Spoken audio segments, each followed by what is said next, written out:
SpiceFM.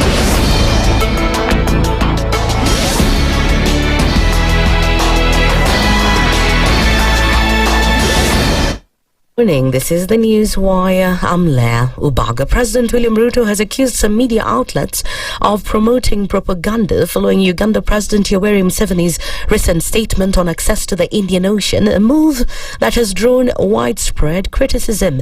Speaking in Tororo, Uganda, President Ruto said Museveni's comments were taken out of context and distorted by the media. According to the president, through the expansion of modern railways and oil pipelines, Uganda can use the Indian Ocean without restrictions. In an interview with a local news channel on November 11th, Museveni was heard saying that Uganda's lack of direct access to the Indian Ocean could lead to future conflicts within the East African community. People in the journalist space tried to create an impression that Uganda had said something to the effect that they need to access the sea by all means. Let me assure the naysayers that Uganda and Kenya are brothers and sisters, and we do not have time for negative engagement. Uganda is assured of the access to the sea through Kenya, and that is why we are not only extending the pipeline, we are also extending the road, and we are also extending the railway. We believe that this region needs to move as one. For those who want to engage us in negative talk, we want to tell them, please give us a break. Ruto also said Kenya is collaborating with neighbors in key sectors such as steel production to achieve industrial self-reliance, increase inter-African trade and build a foundation for shared prosperity in line with the EAC strategy. I equally commend my brother and friend, His Excellency Paul Kagame, President of the Republic of Rwanda, whose enduring advocacy for regional integration within the East African community has provided the enabling environment for projects like this one to thrive. And as Guru has said, there is a joint commitment by the government of Kenya, the government of Uganda and Rwanda to continuously encourage investments that are transnational and that are regional like this one. And the Media Council of Kenya has issued a warning to journalists, media outlets and online platforms, urging them to refrain from conducting or publishing unauthorized election-related opinion polls ahead of the Thursday by-elections. The by-elections, as confirmed by the Independent Electoral and Boundaries Commission, will cover 27 electoral seats, including the Baringo Senate position and 16 ward-level contests. In a statement, MSK condemned the unauthorized surveys, labeling them as voodoo polls. The council emphasized that these polls are both illegal and misleading as they do not adhere to scientific or professional standards. MCK pointed out that such surveys violate the Electoral Opinion Polls Act 2012 and the council's election reporting guidelines. The opposition has continued its attacks on the government, accusing leaders supporting the Kenya Kwanza administration of allegedly plotting to disrupt the by-election scheduled for Thursday this week. Led by Jubilee Party Deputy Leader Fred Matiang'i, Trans Nzoia Governor George Natembeya and NARC Kenya Party Leader Martha Karua, the alliance has insisted that any such attempts will not succeed. Na mimi hata wakati nilikuwa kwa serikali miaka 10, hatukuwa tunaenda tutatafuta pesa kurandaranda by election ya ward. Tunawaacha wananchi wanaamua wao wenyewe vile wanataka. Sasa mumeona pesa ya serikali hapa, magari ya serikali, hata waziri wa serikali aibu anaenda kutafuta walimu kuwasurutisha aende kupiga kura ashindwe. Mwachie hivyo. Hapana, tufuate sheria. Serikali ikifuata sheria na sisi tutafuata sheria. On his part, Governor Natembeya has stressed that the main mission of the alliance is to ensure that President Ruto serves only one term in office. Vile tunaongea saa hizi tunaunda team ambayo inaitwa Kenya One kama Harambee Stars, ndio ambayo itakuwa na mastriker, itakuwa na midfielders, itakuwa na wingers, itakuwa na defenders, ndio Lengo kubwa ni kumpeleka Ruto wapi? Kumpeleka Ruto wapi? Nikisema harambee, sema one time. Harambee! Harambee! That's the News Wire. I'm Leah Ubaga.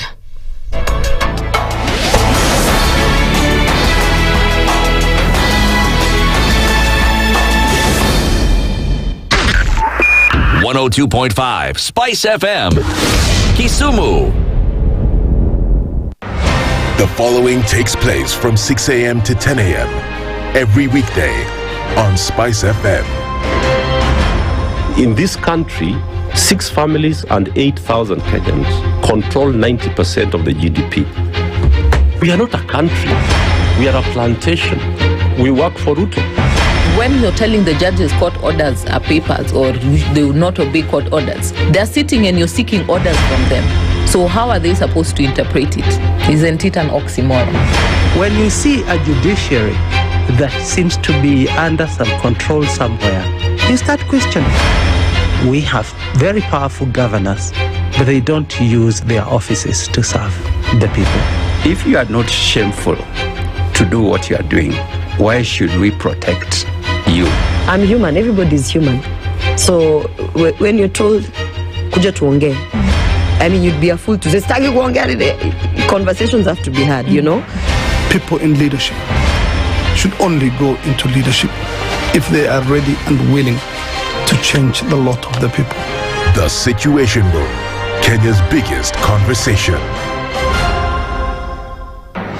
The following takes place from 6 a.m. to 10 a.m. every weekday on Spice FM. We look at the utterances of leaders who are aligned to broad-based, who were initially in ODM. We thought they stand for something. Now they've been exposed. Because we are a third world country, we are poor. And not because we don't have resources, but we have been robbed senseless. Look at the wasteful expenditure. Look at how large government lives. And we've said this is something that can be controlled. It happens in many other countries. Internally, we used to stand and tell him, boss, hii kitu ni mbaya. And you'd say, now he doesn't, let me tell you, you saw the other parliamentary group meeting, people went there, sat, listened, looked at him, there was no plenary, left. The Situation Room, Kenya's biggest conversation.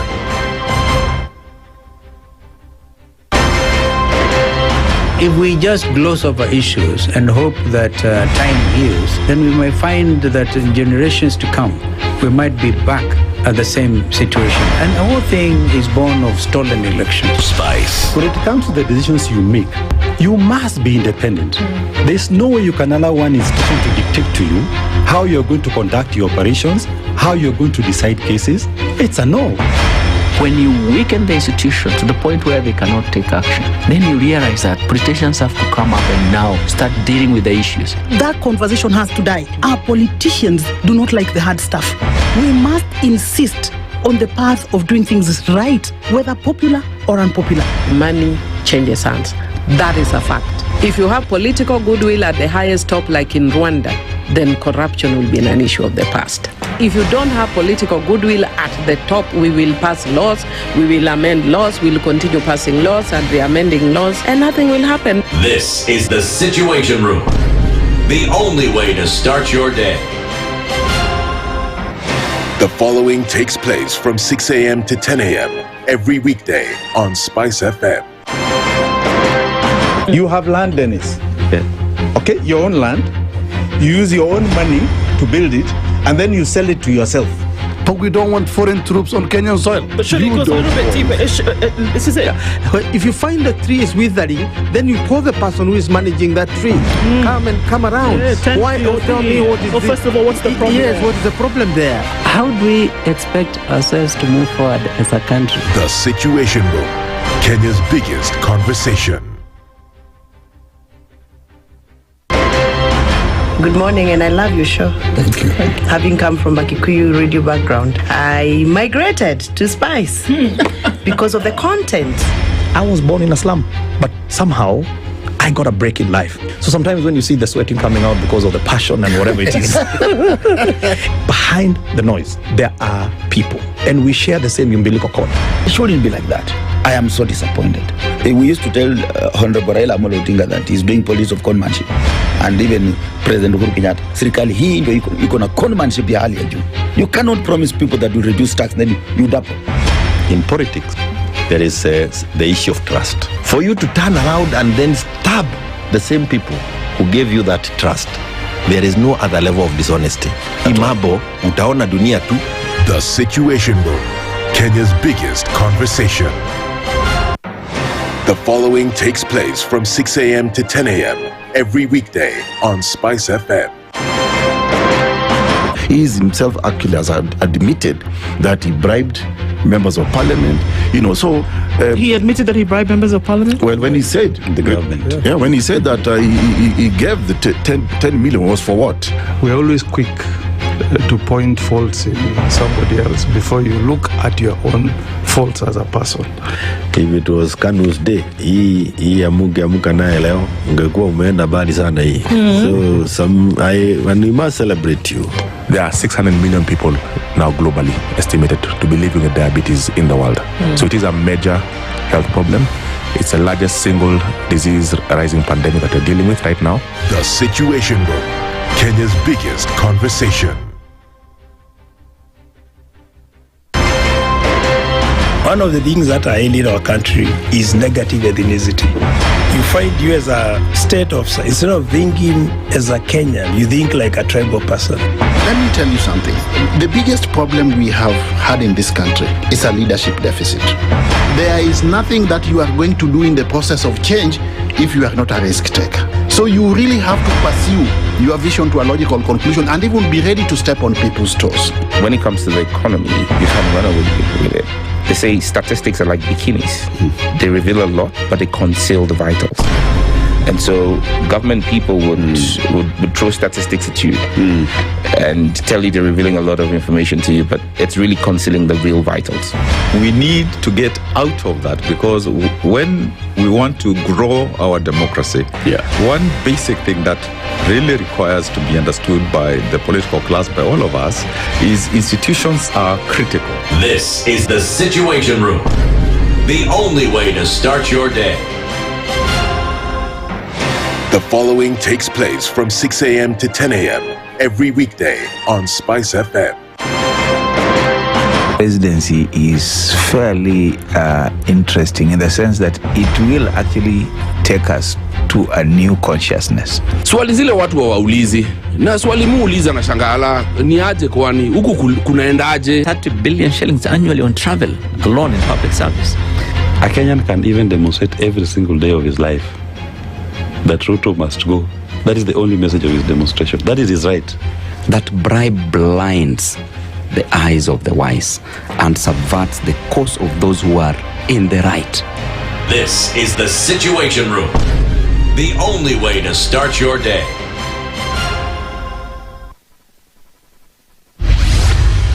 Mature, intelligent talk every morning. Spice up yourself. Mornings done right. 94.4 Spice FM, Nairobi. It's 13 minutes after 6 o'clock, and it's the 24th of November. Did you imagine that it would come so quickly? But it has, either way. And here we are already getting into it proper. It's Monday, and a very, very, very good morning to you. Yes, I am. It's what now? Did I say 13 minutes after 6? Yes, it actually is. Mr. Osido, good morning. Good morning to you, Ndu. How are you? Great. How was your weekend? It was all right. It went by really quickly. Many things happened, and in a very short period of time. But I'm grateful to be alive. I thought about it over the last week, and I said, I've really done a lot of complaining. I know, right? I complained quite a lot about a lot of things. And lamenting. Yeah, I did. And then I felt really heavy by Saturday, and I was like, you know what? Oh, the world is so difficult, and life is so hard. And I thought to myself, I said, Ndu, you know what? Yeah. You have a lot to be grateful for. Exactly. Regardless. Yeah. So I said, you know what? I will be grateful for the little things, the big things. I will just be grateful. The movement of things will shift in my gratitude. Yes. So I have an attitude of gratitude. Preach it, and Madam that Preacher. is what is going to take me through. I've decided, no. This lamenting, Yeah. I can talk about things that are wrong, looking towards a solution. I can call out on issues that I see have a problem, as we do on this show. Yes. But about how my life is so difficult, and I think, no, I can be optimistic, I can be hopeful, but that doesn't Exactly. mean that I can't call out things. And that really must be the message to there's so many of us who are going through different things. Yeah. Looking around us, a lot of things probably we imagine or think are not working. Right. And that the only thing you've got to do is to agonize, lament, complain, and look at the statistics around suicide. Yes. Mental health issues really related to the kind of experiences that we are going through. Yep. So the message of the day is find something that you can smile about. Yeah. Smile over it. Well, exactly. And, as it's, I guess, a lesson for all. I think it lifts some heaviness. Yes. To some extent. Yep. Where the things that, a smile of a child, that somebody's had a meal, that somebody got from one place to the next in safety. We can be grateful for those things. And so we wake up this morning grateful. Good to see you, man. Yes. Hope you had a good thank you. weekend. Great, I did. Yeah. Oh, yeah, in our church yesterday, we had a cultural Sunday. Oh, yeah? And so we were singing and speaking in our vernacular languages. Oh, really? It was interesting. It reminded me of that time when the Spirit of God came down and people were speaking in their own tongues. In different tongues. Of course, it's an experience for Christians, taking note of our different faiths. Yeah. But I think it was quite an enjoyable moment for me. Oh, that's good. Oh, yeah, just saying, yes, Opaki in your language, and the other person is also responding without necessarily even knowing what they are saying. Yeah. You just believe that, yes, they're responding to what you're talking about. I love it. Great experience. I love it. Absolutely. Thank you. Yeah. And as we learn language, because I'm studying linguistics, as I did, as we learn languages, you learn that there is something about a message that transcends language. Exactly. Sometimes. Exactly. And for those of us who learned languages, we learned a lot of them through reading the literature in a different language and singing songs. And I heard you say you speak 5 languages. Yeah, imagine. We learned the language. I know, right? Just reading the magazines in a different language. Yeah. Singing the songs of that language, and then you get to understand a little bit more. Because language is not just the spoken word, but it's the culture. Exactly. I think that's amazing. And of course, socializing with different people, so that you're not just locked in your little own space. Little space with the people that you know every day. Get out there, get to meet new people, reach out to people in supermarkets if it is safe and secure.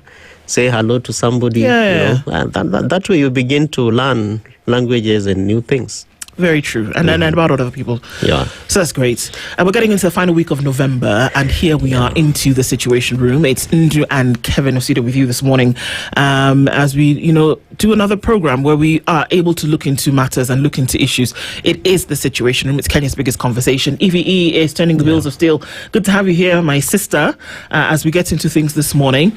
Dennis Aseto landed from Belem last night, or early this morning, rather. And so it was an interesting 2 weeks of COP30. He'll come and give us all the stories when he is here tomorrow. In the meantime, the conversations continue, and we're going to push a number of things. Quite many things that will be happening, that are happening into this week. Of course, November 27th is here, basically, and we know that those by-elections happening in different parts of the country maybe, folks are telling us, a litmus test for IEBC to see if the newly constituted election and independent electoral and boundaries commission will actually do the deed.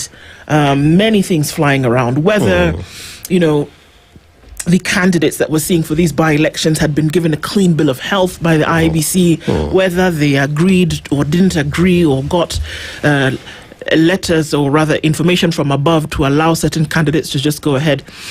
This by-election, in as much as it's a by-election, is actually a test of what is going to happen come 2027 across board. Whether it is with the IEBC, whether it is with candidates, whether it was the strength of political parties, you will then be able to judge what happens or what will happen to a certain degree in 2027 by what happens from Thursday. Yeah, precisely. Speaks really boldly about the preparedness of the electoral management body. Absolutely. And especially looking at the state of security. If you begin to imagine the kind of narratives that are being spoken by one political leader to another, and the other is responding, what that means to our unity as a people. For sure. The peace of the context, and especially for a country that has perennially experienced, pre and during and post-election violence. Yep. And sometimes the inability of some of our institutions to take bold steps. Right. So you, for example, find a politician who has incited a community, 1 million shillings, and you still give them the leeway to proceed and move on without really emphasizing the preventive, measures.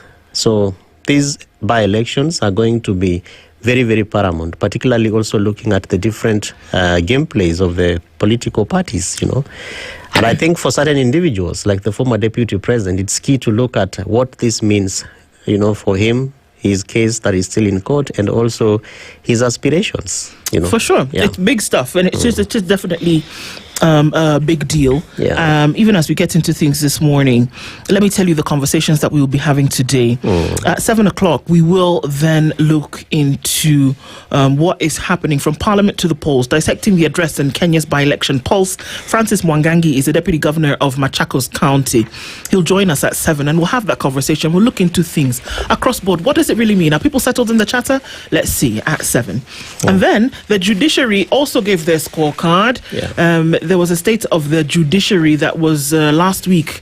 There have been many things that have been said, not said, giving the judiciary a clean bill of health. Are we doing that? We're going to be talking at 8 o'clock with the Deputy Chief Registrar and Judiciary Spokesman, the Honourable Paul Ndemo. He joins us at 8 o'clock. We'll have that conversation and we'll ask a couple of questions. We'll raise some of those issues and we'll see what it is that the judiciary is saying about how far they have come, especially under Chief Justice Martha Koome. All right. Our final conversation at 9 o'clock, the health agenda, UHC and SHA. What is the reality? Senate has been up in arms over the last couple of weeks. People have been asking questions. Should we still be asking the kind of questions that we're asking a year and a month after the establishment of SHA? George Gibore is the Secretary General of KUKO, that's the Kenya Union of Clinical Officers. Beatrice Cairo is a health economist and public policy expert. We'll be looking into the health agenda question, and that happens at 9 o'clock. It's not just for us, again, to lament and say it's bad, it's bad, it's bad. How can we fix it? If we're not focusing on fixing the thing, that's where the problem is. So those are the conversations that we'll be having today. Joyline, I see you. Good morning. Everybody on this other side, Radio Maisha. Kevin, we see you. Good morning. Frank, I know, is on the other side. And my friend Rio over there with Sugar. Sister Session, good morning. And everybody getting those conversations going. Karibuni sana, thank you, everybody. Our live streams are up on YouTube, Facebook, and on X, and our audience on KTN. Good morning. You're tuned in around the country.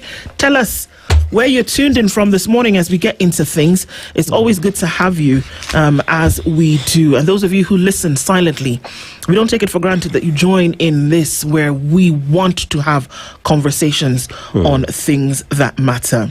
All right. So our Proverbs this week are going to be very interesting because these are proverbs that have come from people who've made suggestions. So every day this week, our proverb comes from a different country.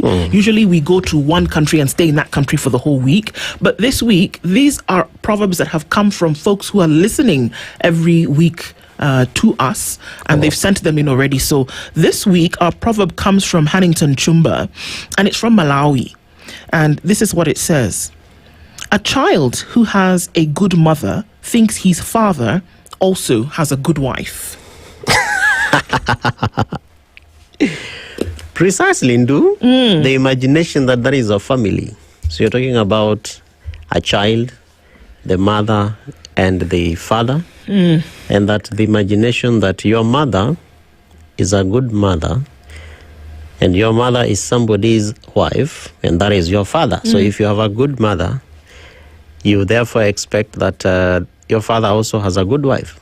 Absolutely. So it really sets the pace for our social context, in my view. So the proverb, in my understanding, is create the kind of space that you want. Really going back to the experience you shared around the difficulties around us and how we are trying to innovate and to navigate them. Yeah. So in the family, you have a good mother, The father is expected to also have a good wife. Yeah. That's true. And I guess also it's very difficult to split personalities. Yeah. Whereby if this child has noted that his mother is a good one or her mother is a good mother, that would be the experience of the man who made her a mother. Yes, exactly. That the man is also experiencing this one who is good. This other side could be that people, if they show you a side of them that it's not a split personality, that's how they are. Yeah. It could be good. It could also be bad. And we hope that the father is also saying, I have a good wife. We hope so. We hope so. That the man who made this wife a mother also experiences the goodness that the child does. Exactly. I love it. Yeah. Okay, so let's say a very good morning to you guys as you tune in. Live stream is up on, like I said, on YouTube, Facebook, and on X. A very good morning to you, Robert and Bogo, tuning in from Mombasa. And in from Nairobi, Pan-African Kenya says, good morning. Good morning, SpiceFM team. Blessed week ahead, tuned from Menara. Tupac says Mpo Tuko. So both Dennises, are away from time, but it's coming back into it, you guys. Kiaria says, good morning from Mombasa, Peter. When the eagle comes for the chicken and the goat laughs, forgetting the butcher doesn't live in the sky. I love that. That could actually be our proverb for tomorrow. If you tell us where it's from, Kiaria. And so we're hearing from you guys, a couple of them in tow already. Cecilia Ongwenyi says, good morning, team. Happy Monday. Tuned in from New Jersey. Let's build the nation. And like I said, I love it that we have so many people listening to this show from across the world. So you would think that somebody's going to bed, but you're staying up to at least get bits of that conversation in, and it's great. I had a conversation with a gentleman who lives in Georgia, and he's in Kenya at the moment. And, basically it's interesting because I can't wait to get back to the States so that I can listen to the show. And I said, okay, that's very interesting.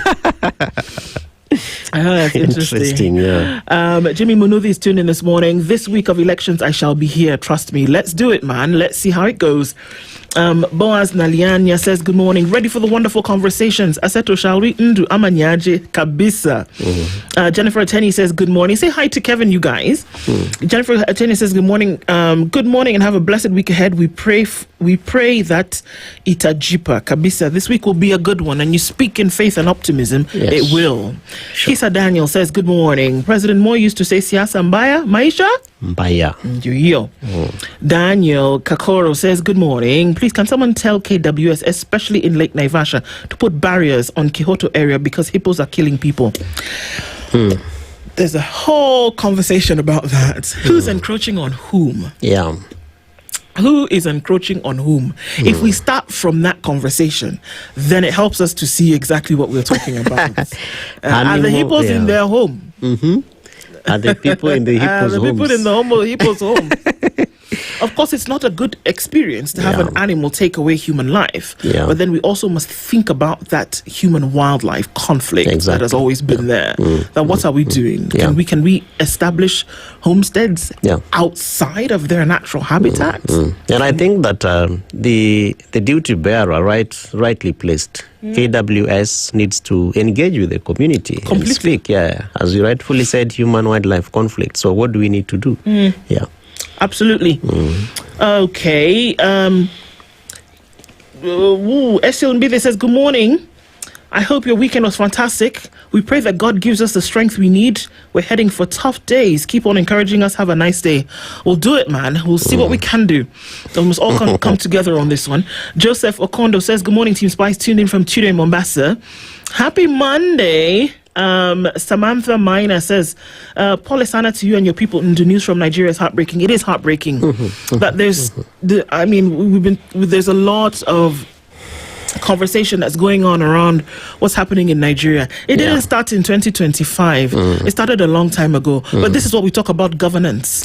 Whether it's governance from a previous administration to a current administration where the people do not take center stage, this is what we have. And if you look at really the opportunities that Africa has, particularly with countries such as Nigeria, the potential to move things around, the ability to just transform lives given the amounts of wealth.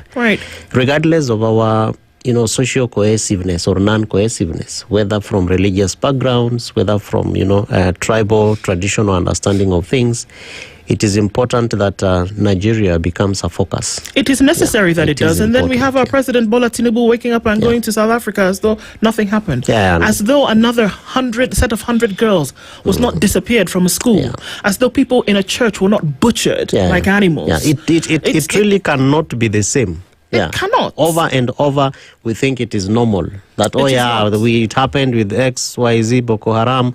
We went over it. It happened the other day with oil and gas. We went over it. Even this shall pass. It cannot continue like that. Pass bloodshed and then you ignore it. It can't. It cannot. There's a lot of work for Nigeria to do. Precisely. Donald Trump is wading into those waters.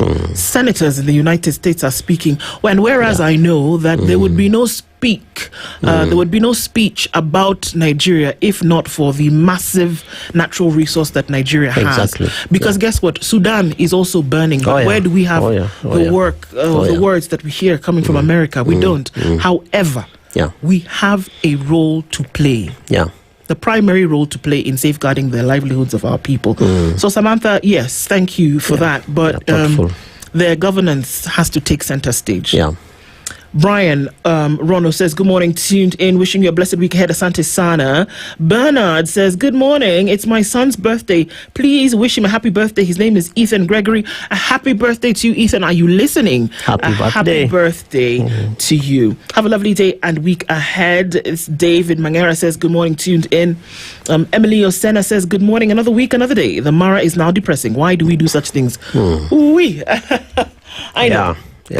I know. And that's another thing that we're looking at, because it's all over the place, and this has actually happened. And a hotel, two of the most prestigious hotels in the world, have now come in, and this is now encroachment that we talk about. Who allowed them do this, and why? The wildebeest migration is the 8th wonder of the world, documented by UNESCO Heritage. And even when we look at the Mara and what it then does for Kenya, in terms of income, in terms of it being a tourist attraction, in terms of putting Kenya on the map, for crying out loud.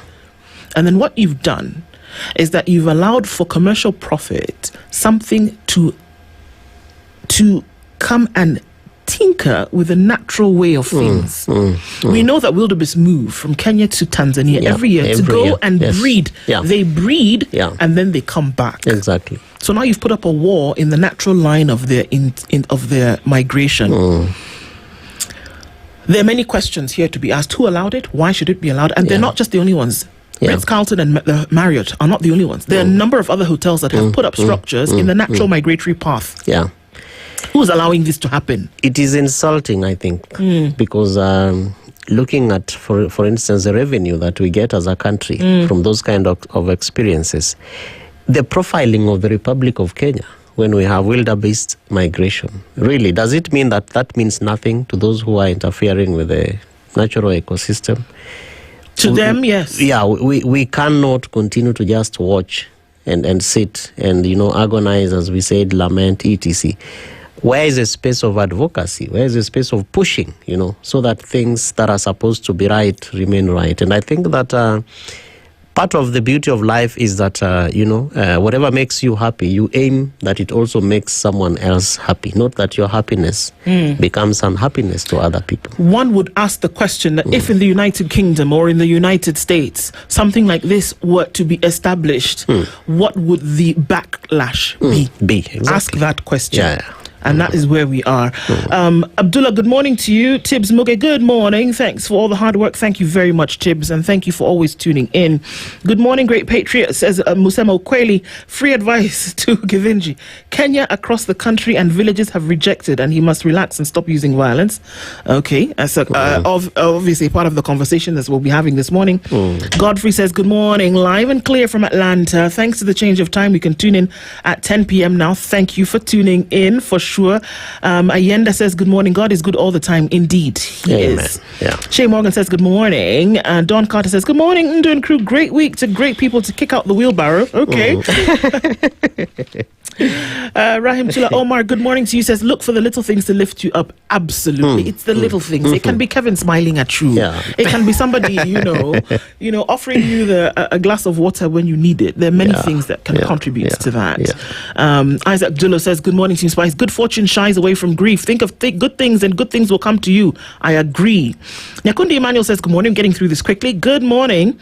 Oh, just so if you didn't know this big, massive wheels of steel thing happening between Kenya and Uganda, it's happening, guys. Peter Gitao says, good morning, tuned in. Gratitude gives you grace you can't even fathom. Indeed, it does. Rahim Tula, you want to know what the 5 languages are? I'll tell you tomorrow because things are going really quick. Yeah. Remind me tomorrow to tell you what those are. Sawa. Good morning, Team Spice. Watching from Portland, Oregon. Did Okeke bring the chicken to his wife? No, he came home with the chicken and his wife was eating it in somebody else's house. Isaac Ale says, what a time to be alive. Let's do this. Let's do it, kabisa. Gekota says, good morning. Tuning from Singapore. Good morning to you. Things are flying around this by-election. Watching from Miami in Florida. Ashi Kerry says, glad he's back safe. Yes, he is. He's doing okay. My Prince, Jumbo. There's a guy who gave Uhuru some sweets, and for years he kept chasing him like, bro, my debt. This is the kind of energy we need to ask the government to deliver on its promises. Kabisa. Joshua's tuned in from Upper Hill, and Charles Onyango also tuned in this morning. My people, it's beautiful seeing you dealing with real issues. Continue with the good work. Thank you so much. Salam alaikum. Walaikum salam. Good work. Tuned in from Mombasa is Rogers Lai. Good morning to you. We should talk about the use of violence by the regime after getting rejected by Kenyans. We have to talk about it. We do. We have to talk about it. Oh, definitely. We will not just sit and watch somebody like George Netembea who's having a conversation with people in an election being shot at and then keep quiet. Yeah, no. Exactly. Cyrus, good morning to you. Thomas, also glad to see you again. Thank you so much. Tuning from Nakuru is where Kenya Home is. Masai Mara incidents, we continue to have a conversation about that. James Kamal says, fact check. And the issue of the 1,000 units by...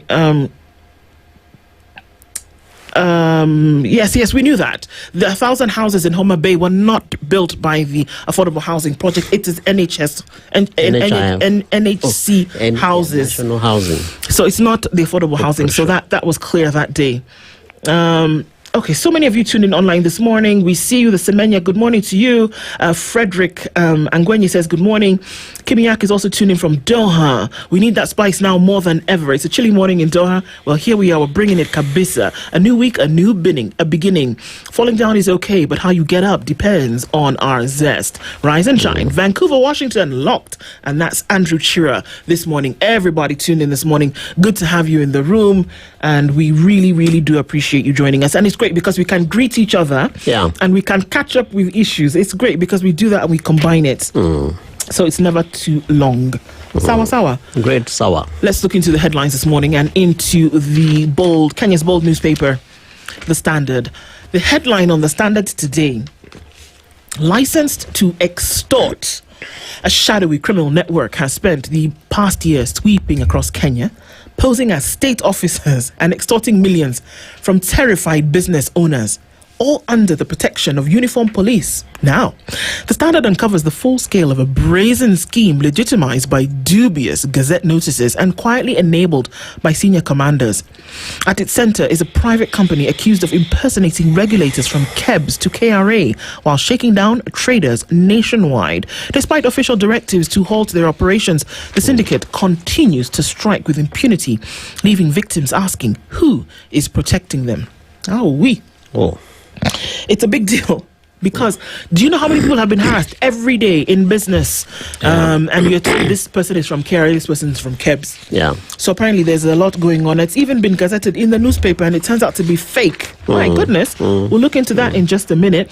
Because the story on page 3 is that Kenya has been flagged among Africa's crime hotspots. Not a good thing. Yeah. And we'll tell you who's doing that flagging. So this ring fleecing business owners protected by police chiefs. Remember that there is an ongoing recruitment of police officers. Yes. Are we recruiting people to put them into this system where this kind of nonsense continues to happen? And really the space of personal accountability, where as a police officer you're caught, engaging in this kind of fleecing and other malpractices. And then the institution of the police, the commission itself, the office of the IG, among others, what really happens to this individual? Because we must use certain people as good examples, of what we will do to you if you fail to, to strengthen the sovereignty. Likely losers. Mini polls serve as litmus tests for top power brokers. It's true, whether you like it or not, that what a mini poll does, whether it is in Kenya, whether it is in the United States, whether it is a pre-term poll, is that you will then see what will happen generally. That if you'll be able to test the atmosphere, what will happen this Thursday could easily, to an extent, tell you what is going to happen in 2027. And that in an election, you will have winners and losers.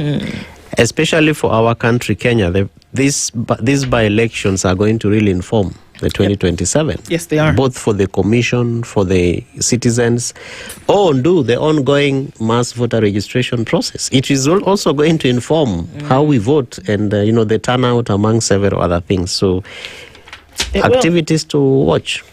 NEC enforces strict rules as Form 4 exam marking begins. We know that they're targeting to have all exam results out before Christmas. Let's see. NEC enforces strict rules as Form 4 exam marking begins. So Kejseya Kepsea should be out before Christmas. These KCSE exams, we'll see.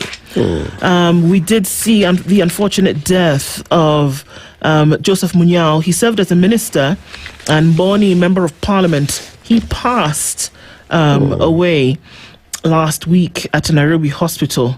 And he passed away at the age of, over the weekend. He passed away at the age of 85. On Saturday afternoon. The president, may he so rest in peace. The president says no time for negative talk. Focus on regional unity. This is interesting because just a couple of weeks ago, I believe the words adjectives, stupid, wajinga, those are things that came out of his mouth. No? Was it somebody else? I don't know. But in a rejoinder, he's in this headline on page 7 of the Standard saying, no time for negative talk. Let's focus on unity. So I'm not quite sure what he might be talking about. Especially speaking in a neighboring country. Yeah, exactly. So who are we talking to? Not quite sure, but we roll with the punches. Remember the gentleman called Robert Purkis? He's an ex-British soldier. He's denied murdering Agnes Wanjiru. We expected that to happen, of course. This case is starting to build. The extradition of Robert Purkis to Kenya for this inquest and then trial to take place is still in the throes. But he's gone ahead in the first instance and denied murdering her. Quite unfortunate. Imagine the trauma since 2012. More than 23 years. Yep. It's a long time. Yep. And the kind of, I don't know whether we have safe spaces where families that go through this kind of trauma can just walk in and get help, even as you are in court, as you wait for your, case to be determined. Because I think this must be very traumatizing, coupled with the so many other, cases. And Ndu is 16 days of gender activism launched yesterday, so we are starting. And so you can also imagine the kind of experiences that people are going through and whether or not we have those safe spaces and the imagination that we have to strengthen them. So as we look at the ex-British soldier is also to focus on the family. Foreign and Diaspora Affairs Cabinet Secretary Musalia Mudavadi has said there are currently 594 foreign job recruitment agencies with valid licenses, so people can go ahead and do what they need to do. Well, folks are saying, no, we need to understand what exactly this is about. He's been missing for a minute, so it's interesting to hear what he has to say. The state of the judiciary also will be talking about that this morning, so that shows up in the Standard as well. Over to you. So you want to look into the Nation? On the Nation today, November 24th, Monday, 2025. How by-elections will change Ruto rivals 2027 plans. So Thursday's mini polls promise to act as a barometer for President William Ruto in choosing new strategic partners, including entering into pre-election power-sharing deals. For Deputy President Kithure Kindiki and Chief Cabinet Secretary Musalia Mudavadi, a poor showing for the President's party in Mbeere North and Malava, respectively, will have dire political consequences. Of course, we spoke about this, and in page 4 and 5, the story goes on there, and you see in photos, the Deputy President is there busy campaigning. And so the question here is, The president has kept off the campaigns. Has he though? As he is busy doing other things, a move that pundits say could be deliberate in engaging the individual political clout of his key allies. Good thing, bad thing, do? That what exactly? That the president keeps off the by-elections. I don't think he's kept off them. Just because you don't open your mouth doesn't mean you're not speaking. Yeah, of course, Magarini votes That's why you amid have development spokespeople. promises, and political rivalries. Page 2 of the Nation, the Daily Nation, of course, Affordable Housing Board. They are saying that the site will have residential blocks, commercial spaces, and other amenities. One of the longest estates in Nairobi was brought down. That was sad to see. Yeah, Makongeni was brought down for affordable housing. And hundreds of residents of Makongeni Estate in Makadara, Nairobi County were yesterday forced to leave their homes to make way for the government's affordable housing project. Isn't that oxymoronic? Of course it is. Because here you are saying that folks, did you see, look at, because a picture, man, the person who said a picture will speak 1,000 words knew exactly what they were saying. Yeah. There's a picture of somebody who is taking their entire life in a, what are those things called? Mkokoteni. Mkokoteni, yeah. Somebody's entire, all their belongings are in an mkokoteni. Their homes have been brought down. They don't know where they are going. Yeah. But we are bringing their houses down. And you know, it was not saying leave, we're bringing them down. The houses were being brought down. So essentially you're telling them, go wherever you will go because we're putting up affordable housing blocks here. Yeah. And the irony, it's an oxymoron rolled into one with some chili sauce on top of it. We really must, do better in our communication, because if you look at a number of these government programs, whether it's universal health coverage, the SHA issues that, communication. You look at now this affordable housing concerns, communication issues, because if you look at some of the quotations there, they are saying they just saw, huge excavators coming and beginning to do the work. What is the level of preparedness? Like, next year, but one, tutakuja kwenyu, we will have to reprocess. So what do you do? How do you prepare people over this? And it goes over and over to even, the Nyota program for the youth empowerment and employment opportunities. And most young people are like, hatujui, we are not aware. We don't know what this thing is. Whether it's a loan, it's a grant. So we must really think through how we engage with citizens as a government. And I'm saying we as if I am in government. I'm just saying as a patriot. Yeah. I think if you want, for me, the things that happen in steps, that it is impossible for anybody to think about how they engage you if they have not regarded you in the first place. Oh yeah. There is no... The man whose child was sitting on top of that mkokoteni yesterday with all their belongings, and that you're saying what you're making way for, what you're paving the way for is affordable housing. For whom? That's the person who should be living in this affordable housing. It is that person.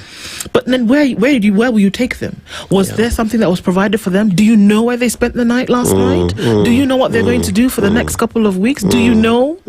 I don't care if you told them every day for the last 1 year. I don't care. Precisely. And there's a quote there from the MP, Makadara MP, Honorable George Aladwa. We agreed that owners would be given 150,000 shillings and cards enabling them to own bed-sitters in the project. Yeah, but where are they sleeping last night? Yeah, so how long will it take to build the houses for them to be where are they given? sleeping last night? Where are they right now? Yeah.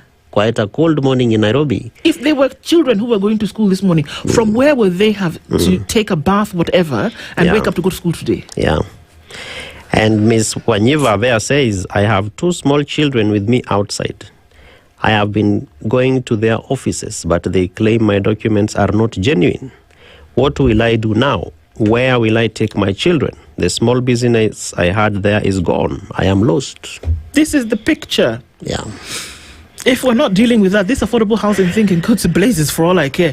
That if you're not dealing with the people who you've thrown out into the cold street, what are they supposed to do? Yes, you told them last year every day, fine. You even told them until 5 minutes ago. But what were you providing for them to do? And this affordable housing, who do you expect is going to come and take it up when you're done? Precisely. Ooh.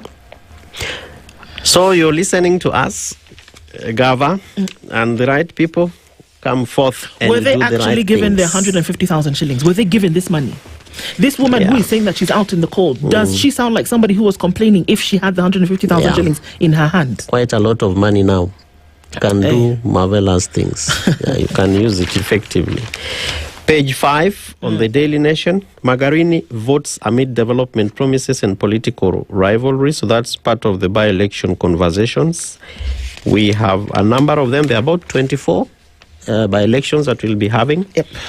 And Mbere North continues to make headlines in page 6. Mbere by-election marred by theatrics.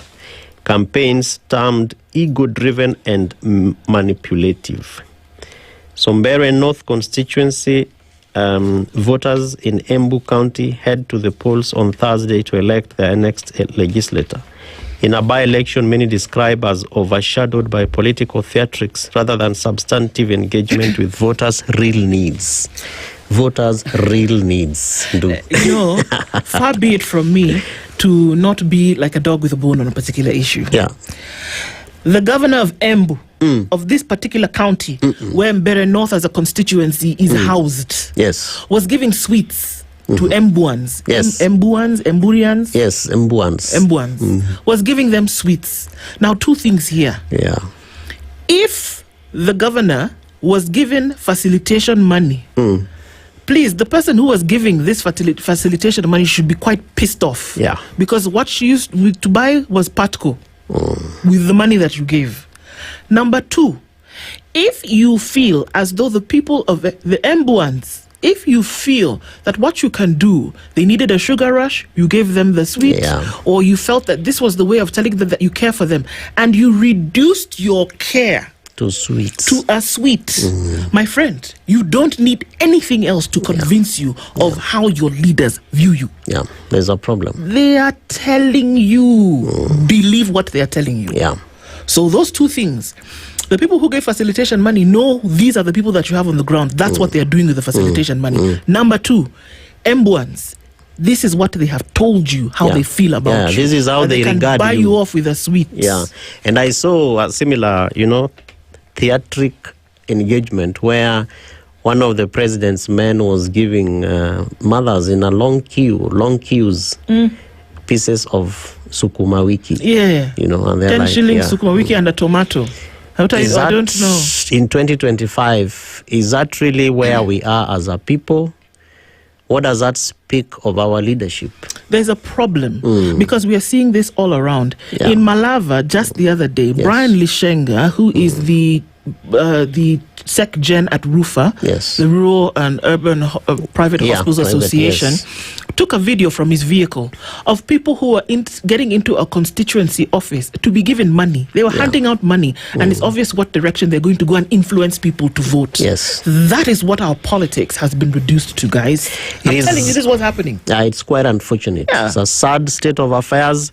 Takes us back to June 2024, where Kenyans decided to take back their sovereignty.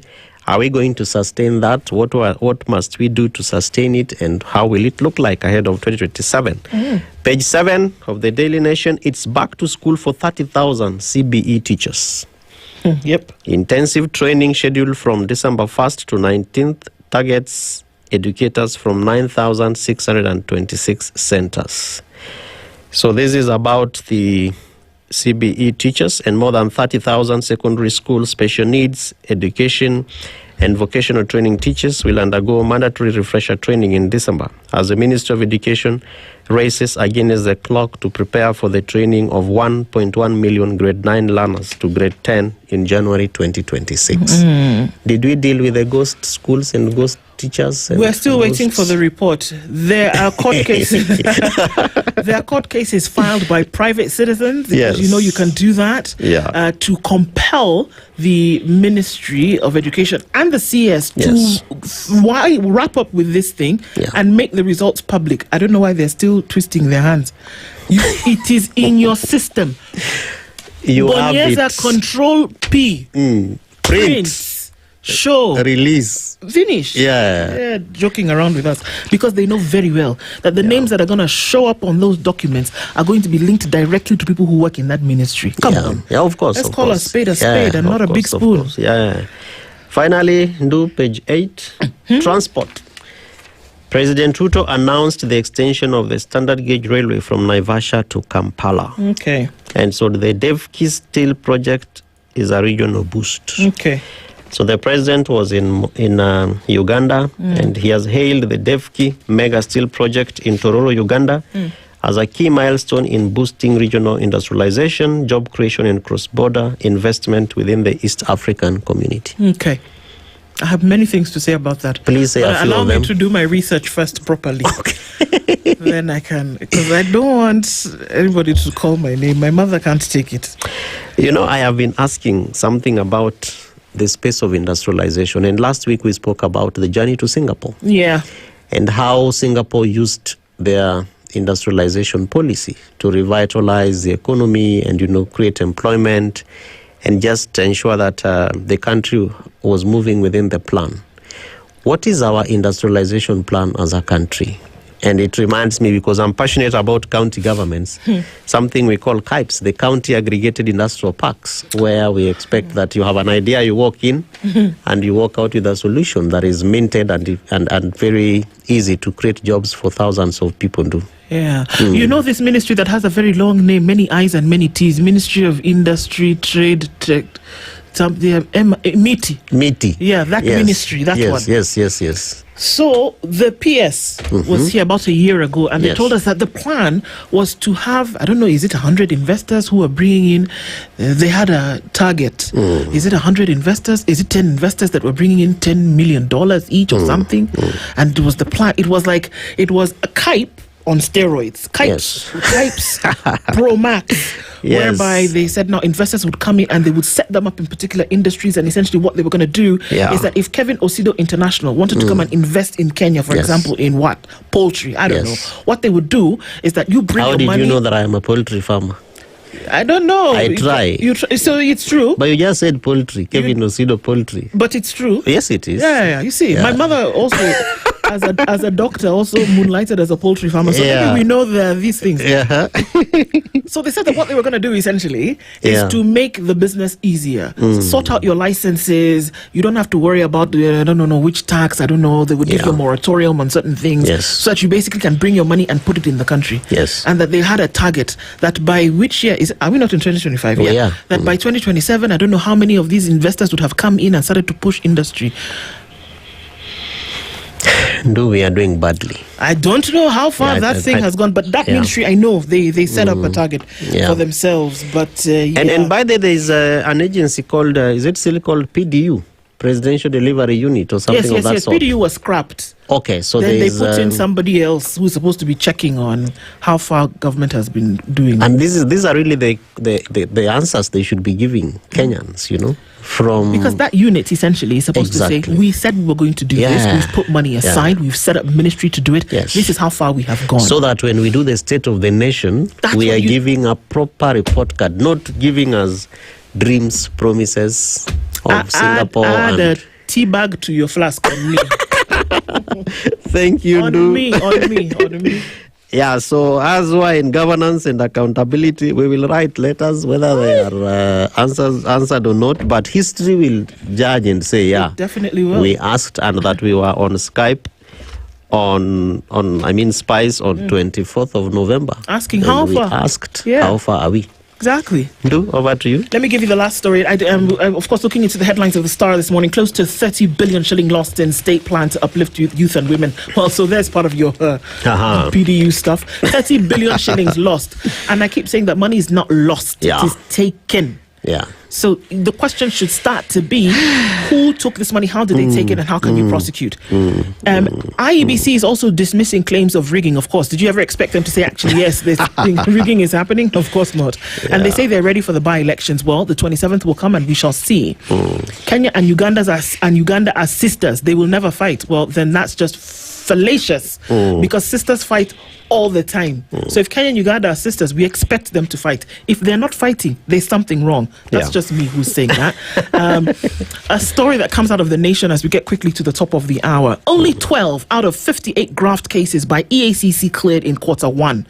We are now in quarter 4 of the year. Wow. And out, so you've done about a 25%. I don't know anybody who passed on 25%.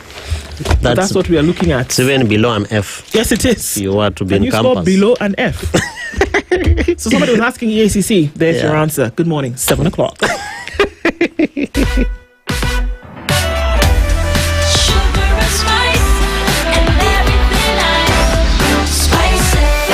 Spice up your life. The latest news from around the world. 94.4 Spice FM.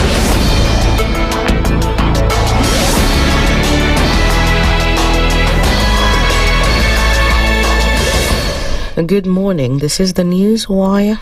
I'm Leah Obaga. Deputy President Professor Kithure Kindiki has said that security will be heightened in all areas where by-elections will be held in the country. Speaking in Mbeere North while campaigning for UDA parliamentary candidate Leonard Muthende, Kindiki has accused opposition leaders of plotting to disrupt the election. Kuna mtu atatisho hapa ati umeleta watu hapa na majembe na vijiti hapa kusumbua. Unasumbua nani? Kama ni kupimana ubabe wa nguvu, nyinyi mujaribu kupigana na serikali, tuone nani ako na ubabe wa nguvu. If it is a contest of the strength of arms, wacha nione nyinyi mkuja hiyo na majembe. Na sisi kama serikali tutalinda amani na tutalinda wananchi wasipate kudhulumiwa na mtu yeyote. And he has also accused his predecessor Rigathi Gachagua of engaging in abusive politics, describing him as a politician with no leadership experience. My brother, tuheshimiane. Na nimekuonya siku mingi, uwezani na mimi. Mimi nimepigana vita mingi sana, wewe ni mtu mdogo. Tulikuwa na Uhuru Kenyatta, mtu muungwana, akakuwa rais wetu. Ama namna gani jameni? Kuna mtu alimwambia one tap, bonus unakuja hapa kuniita mfanyikazi. Kwenda ukiendanga my friend. Enda ukiendanga my friend. Na uwezani na mimi. Wewe uwezani na mimi. You are a small man. Mimi nimepigana na Ocampo ICC.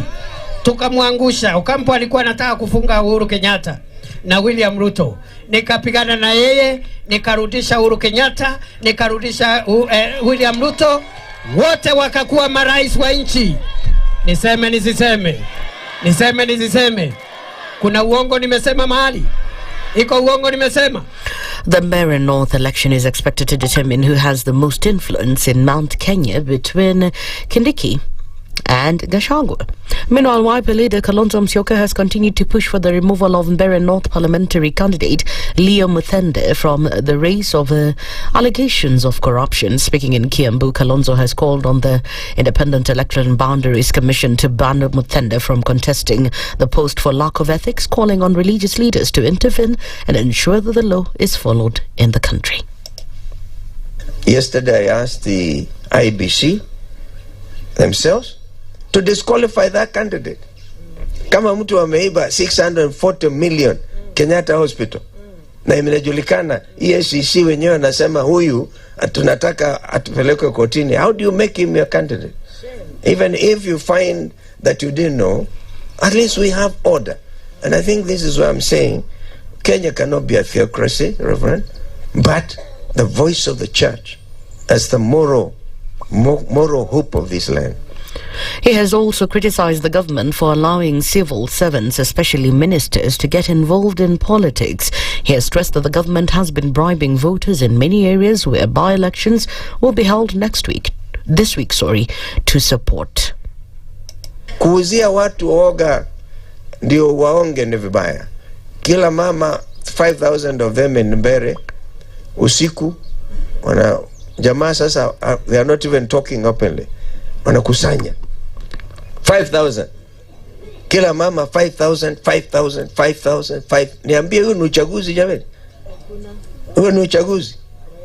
And it's everywhere. And the constitution itself is saying, if you are a government minister or a state officer, you cannot take part in an election campaign. But of course, right now, everybody now is like the rule of the jungle. And I thought we should call ourselves to order, to the church here. And finally, in the international scene, Kenya's restrictions on Ugandan dairy products have prompted Kampala to look to Nigeria, with Uganda set to export 200,000 tons of dairy products by the end of November in a deal valued at over $1.02 billion. That is 131.8 billion Kenya shillings at factory prices. Kenya has had a complicated relationship with Ugandan dairy imports. In 2023, it blocked milk and dairy products to protect local farmers, only to ease the restrictions a few months later under regional trade rules. However, last month the government reintroduced a ban on powdered milk, citing unfair competition and the need to safeguard the domestic supply. That's the News Wire. I'm Leah Ubaga.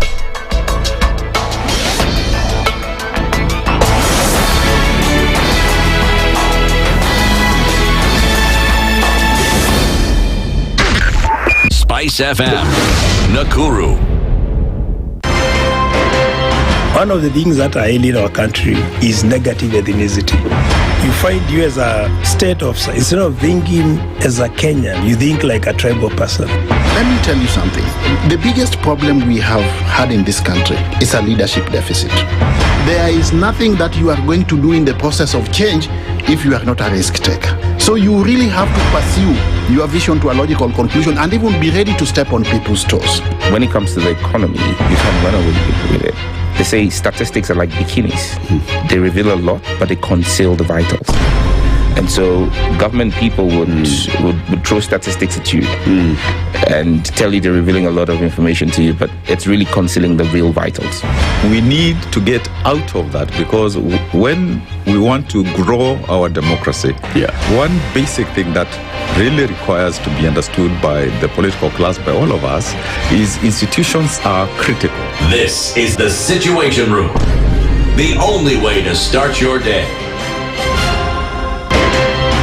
Good morning, and I love your show. Thank you. Having come from a Kikuyu radio background, I migrated to Spice because of the content. I was born in a slum, but somehow I got a break in life. So sometimes when you see the sweating coming out because of the passion and whatever it is, behind the noise, there are people. And we share the same umbilical cord. It shouldn't be like that. I am so disappointed. We used to tell Honorable Raila Amolo Odinga that he's doing policy of conmanship. And even President Uhuru Kenyatta, serikali hii ndio iko na conmanship ya hali ya juu. You cannot promise people that you reduce tax, then you double.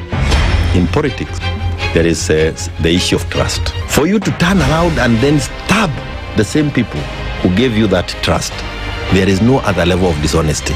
Imabo, utaona dunia tu. The Situation Room, Kenya's biggest conversation. If we just gloss over issues and hope that time heals, then we might find that in generations to come, we might be back at the same situation. And the whole thing is born of stolen elections. Spice. When it comes to the decisions you make, you must be independent. There's no way you can allow one institution to dictate to you how you're going to conduct your operations, how you're going to decide cases. It's a no. When you weaken the institution to the point where they cannot take action, then you realize that politicians have to come up and now start dealing with the issues. That conversation has to die. Our politicians do not like the hard stuff. We must insist on the path of doing things right, whether popular or unpopular. Money changes hands. That is a fact. If you have political goodwill at the highest top, like in Rwanda, then corruption will be an issue of the past. If you don't have political goodwill at the top, we will pass laws, we will amend laws, we will continue passing laws and re-amending laws, and nothing will happen. This is the Situation Room, the only way to start your day. Mature, intelligent talk every morning. Spice up yourself.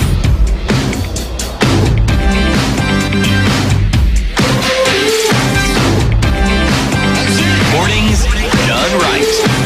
94.4 Spice FM, Nairobi. And coming into things this morning, it is now 9 minutes after 7 o'clock into the Situation Room. It's Kenya's biggest conversation this Monday. Kevin Osido and Ndu with you today as we get into conversations. We'll have one coming up shortly with the Deputy Governor of Machakos County, and that is one DG Mwangangi. He joins us in a bit. And even as we do, we come off that story off of the last part of the hour, Kevin. We're talking about the EACC, and 12 out of 58 cases have been cleared in Q1. Paltry in terms of what should have happened by now.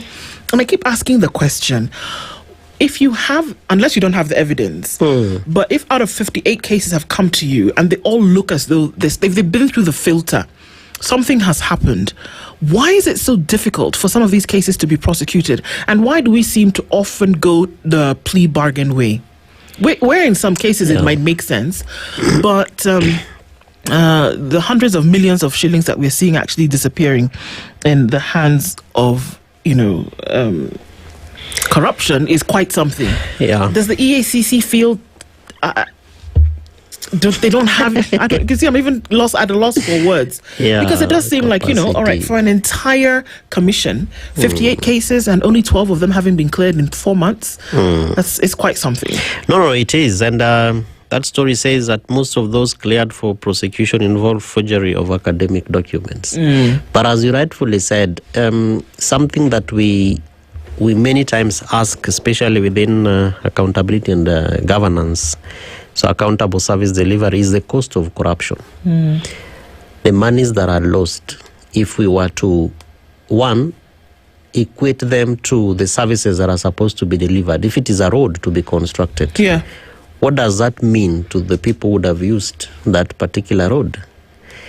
If it is water dams that are supposed to be constructed, how much has the country lost, and how much will the citizens have lost because of that particular loss? And especially towards the journey to Singapore, I don't know how Singaporeans deal with corruption and how they have dealt with corruption over time, and particularly they jail people. They jail people, including high government officials. Yes. So EACC, yes, of course, 12 out of 58 graft cases cleared in Q1. But really, okay, so what is the target? What is your plan? And then there's the overshadowing between other agencies like DPP not agreeing with EACC, DCI not agreeing with DPP. Is it not possible to just sit together and discuss openly? Why must there be wars of others not attending meetings, others, coming to the press and saying, files missed, we feel shortchanged, XYZ? Doesn't that really, send negative signals, particularly to citizens who are hoping that one day we will deal with corruption in our country? Of course it does. Of course it sends a negative signal to anybody who would imagine that one of the things that stands in the way of proper development in Kenya or many African countries is corruption. And impunity, that it stands. It is a hurdle to that. And if you keep shouting Singapore, I honestly think that Singapore might even be tired of everybody just shouting Singapore. Oh, and of course Singapore, then you have Malaysia, and we have the Prime Minister in the country. Sure, right? Exactly. So when you say this and you look at what your scorecard is with corruption, look at what they did with corruption. People were not flirted with over the issue of what they may or may not have done as government officials. They were sent to jail. They went through a trial. The law was followed. They were found guilty. They were convicted and sentenced. 14 years, 10 years, 15 years, 5 years. It's happening still today. And they have quite, and I know robust sounds like a buzzword, but they have the folks who are making sure that public funds are not pilfered. Because you can then see that those public funds go directly towards the development of the nation. Here you are talking about Singapore. I keep giving the analogy of a cake. You want to bake a cake. You want out of the oven something to eat. You want out of the oven a cake. But then, into the mixing bowl, you're putting cement and rocks. What I don't understand. Yeah. You want something, but the ingredients that you're putting into it is the absolute opposite of what will yield the result that you seek. Yeah. And you know, when I heard the president speaking to parliamentarians and he was telling them that I am a consumer of raw intelligence and I know that some of you here have been corrupted to either pass or not pass laws, I thought we already now got political goodwill to deal with corruption and I thought that things were going to happen until I listened to the State of the Nation address. And I struggled to, pick something about corruption and what government's political goodwill, particularly the president, is. And that we also passed the Witness Protection Act. You know how it's being suggested. I just remembered on Friday we had an infectious disease specialist who spoke to us on our Healthy Friday conversation, and she said, you know what, there's a healthy amount of bacteria that resides in your gut. Yes, it's not really going to do anything to you. It's just going to hang out. Yeah. It would appear as though the president believes that the corruption that's happening in the country, when you say, I know some of you passing laws, I know some of you have been compromised when it comes to monies that you've taken to not pass certain laws. The president believes as though it's that healthy bacteria that's hanging out in your gut that you can just live with and that it won't really affect you. It's not. It's eating away at the lining of your country. You can't allow it to happen. And EACC tells us that among the high-profile cases approved for prosecution are embezzlement of 70.2 million by a former Bungoma governor and senior county official, and the Bomet governor accused of receiving 2.7 million from 6 companies Ndu trading with the county. Corruption in our counties is one of the biggest elephants in the room.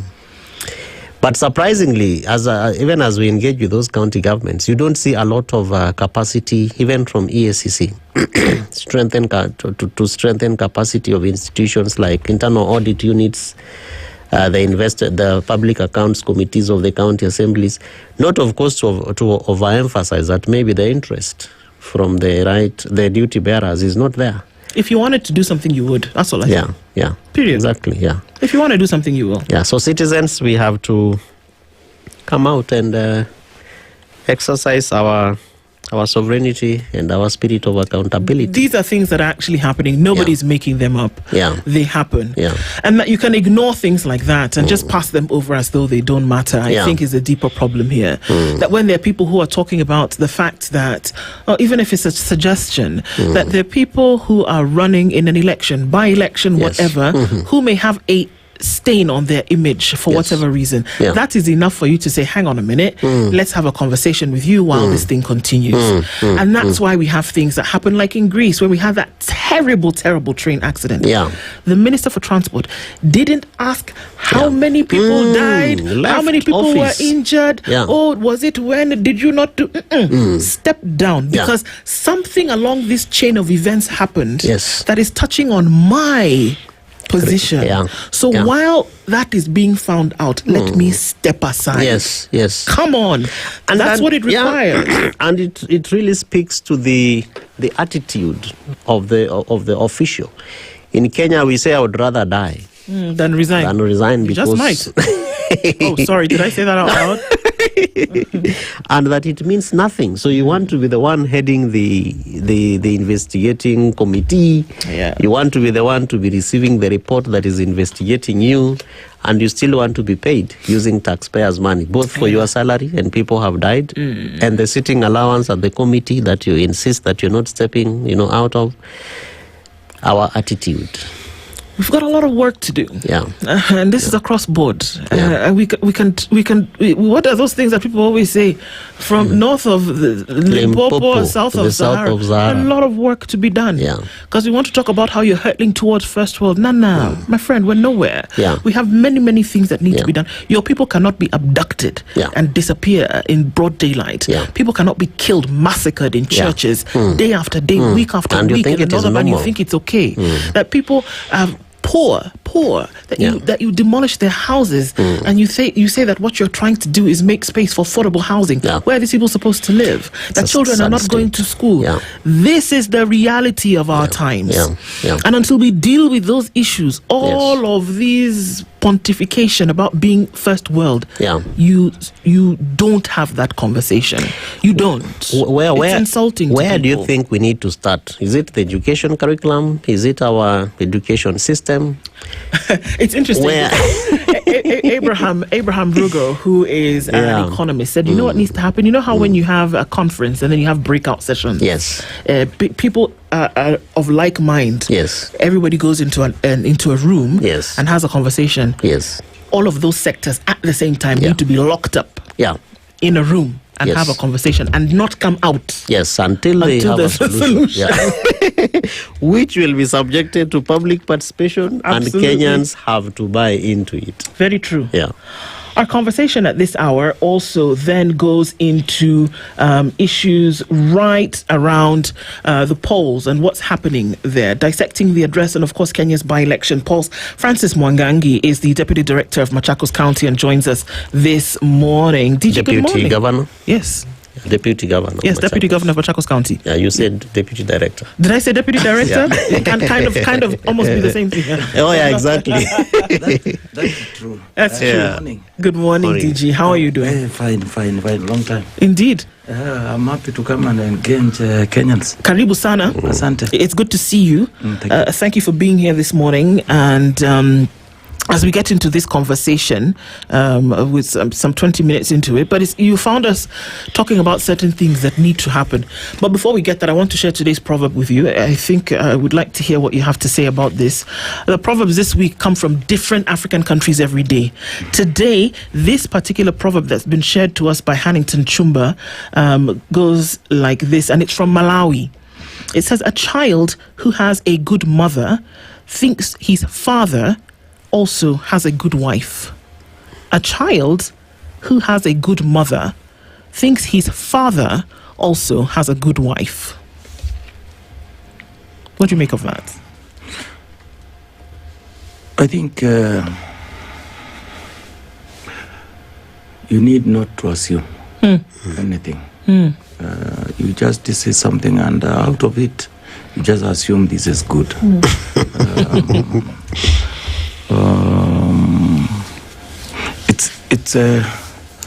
It's critical anything you see. They say you don't judge a book by its cover. So before we make any conclusions, any judgment, it is very important we get into the depth of it. That's what I take from that proverb. Okay. Yes. That's great. There are many things that are happening in the country at the moment that you would imagine that we were in 2027, which is okay, because on this 27th of November, which is in just 3 days, folks are going to go to the mini polls, the by-elections. And you would imagine, and to an extent it is true, that what happens with these polls is a test for everybody. It's a test for the IEBC. It's their first job as they've been currently constituted. It's also a test for those who want to then go into this political space moving forward. Coming in, what would you say the state of things really is when we look at it politically? We're going to come to the state of the nation in a bit, but politically, all of these polls back and forth, people have camped out in different places doing and saying different things. Is it a healthy position for Kenya? For our democracy, yes. Okay. Because the outcome from coming Thursday's elections, it will mean many things to many people. It will mark the start and the end of some political careers. So I think it will also test our systems, the strength of our systems. Kenyans are also witnessing and asking themselves questions as far as implementation and adherence of our constitution is. So there is a lot to learn. IEBC, we have commissioners who took up their jobs the other day. We have also a secretariat that is, in my view, very professional, and I'm not sure whether they are ever listened to, because there are some people who are in our electoral body, and probably they have been there for over 20 years doing the same thing, learning from different experiences and happenings elsewhere in the globe, and probably their input is never taken seriously. Hence, sometimes we find ourselves disagreeing. It was a credible election, it wasn't, all those kind of things. So it will test our systems of governance. It is also testing the impartiality of our security agencies. So there's a lot, and I'm sure the coming by-elections, it will open up, or it will also tilt what many of us will do after Thursday. Yes. So you see a situation whereby, dependent on the results of the happenings on Thursday, we could see a shift in political stance by certain politicians, members. That's very true, because when you see, for example, it is highly unusual to see a whole deputy president camp in a village. It tells you a lot. Stakes are too high. It tells a lot when an aide to the president comes somewhere for months. It tells you how stakes are high. So, true. In fact, even I might say, even some people's jobs might depend on the outcome of that of the coming by-elections. Should we have such a thing? We are talking of change. Because we can say it. The CS Okoh actually said to people in Berry North that if you do not vote in a certain way, guys, I could lose my job. That's what he said. Even his boss. Yes. So we are hearing directly that, who is his boss? The president. We are hearing directly that if you don't make this decision go in a certain way, heads could roll, people could lose their jobs. Should we be seeing that level of, number one, interference and involvement in a by-election where a member of parliament to represent people is going to be chosen? To some extent, yes.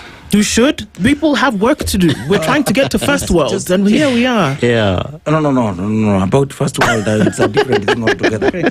I will tell you one thing. CS Okoh and his boss, the appointed deputy president of the Republic of Kenya, will have no value if they can lose that seat in this administration going forward. Remember, this is a political government, a government that was voted for by the Kenyan people. So if where you come from I cannot win, why should I have you? Obviously, from administrative point of view, Kenyans are expecting leaders to be working, not to be politicking. But that is the nature of Kenyan arrangement. People have also to secure the government. The government is secured by securing majority of the people, of the leaders elected. Because when you talk of a political government, it means a certain number of leaders who are elected, the majority of them leading the country. So in this case, in the event Mbeere North goes, which I think it will anyway, and I pray that it goes that way. Obviously, the people elect, because electing people supporting this administration, it means you are supporting murderers, you are supporting abductions, you are supporting corruption, you are supporting land grabbing across this country. You are supporting all hills committed by this administration.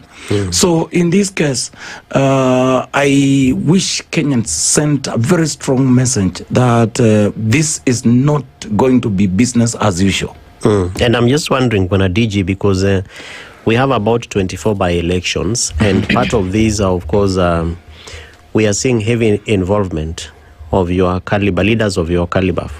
And I mean, high-level county government officials in some of them.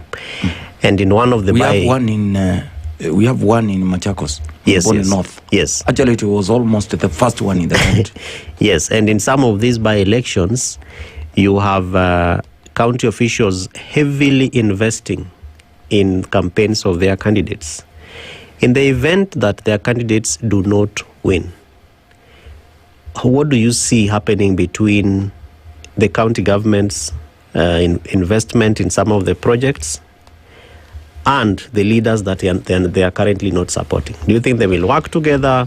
What is the stake, the play at stake, and what does that mean to the general service delivery? And we could give examples. We can go to Homa Bay, we can go to Mboni, among others. Yeah, different political plays at play at the moment. One, when you go to western part of the country, we have lost a leader who was perceived as a unifying factor of a long time, has led that region. I will say almost over 100% of the leadership from that particular part of the world is creation. So these elections coming soon after his demise, it might send very strong message in the event the county government loses the candidates they are backing. Elsewhere, it might be different. And why is it different? Nowadays, Kenyans are very informed. They are fully aware of what is happening.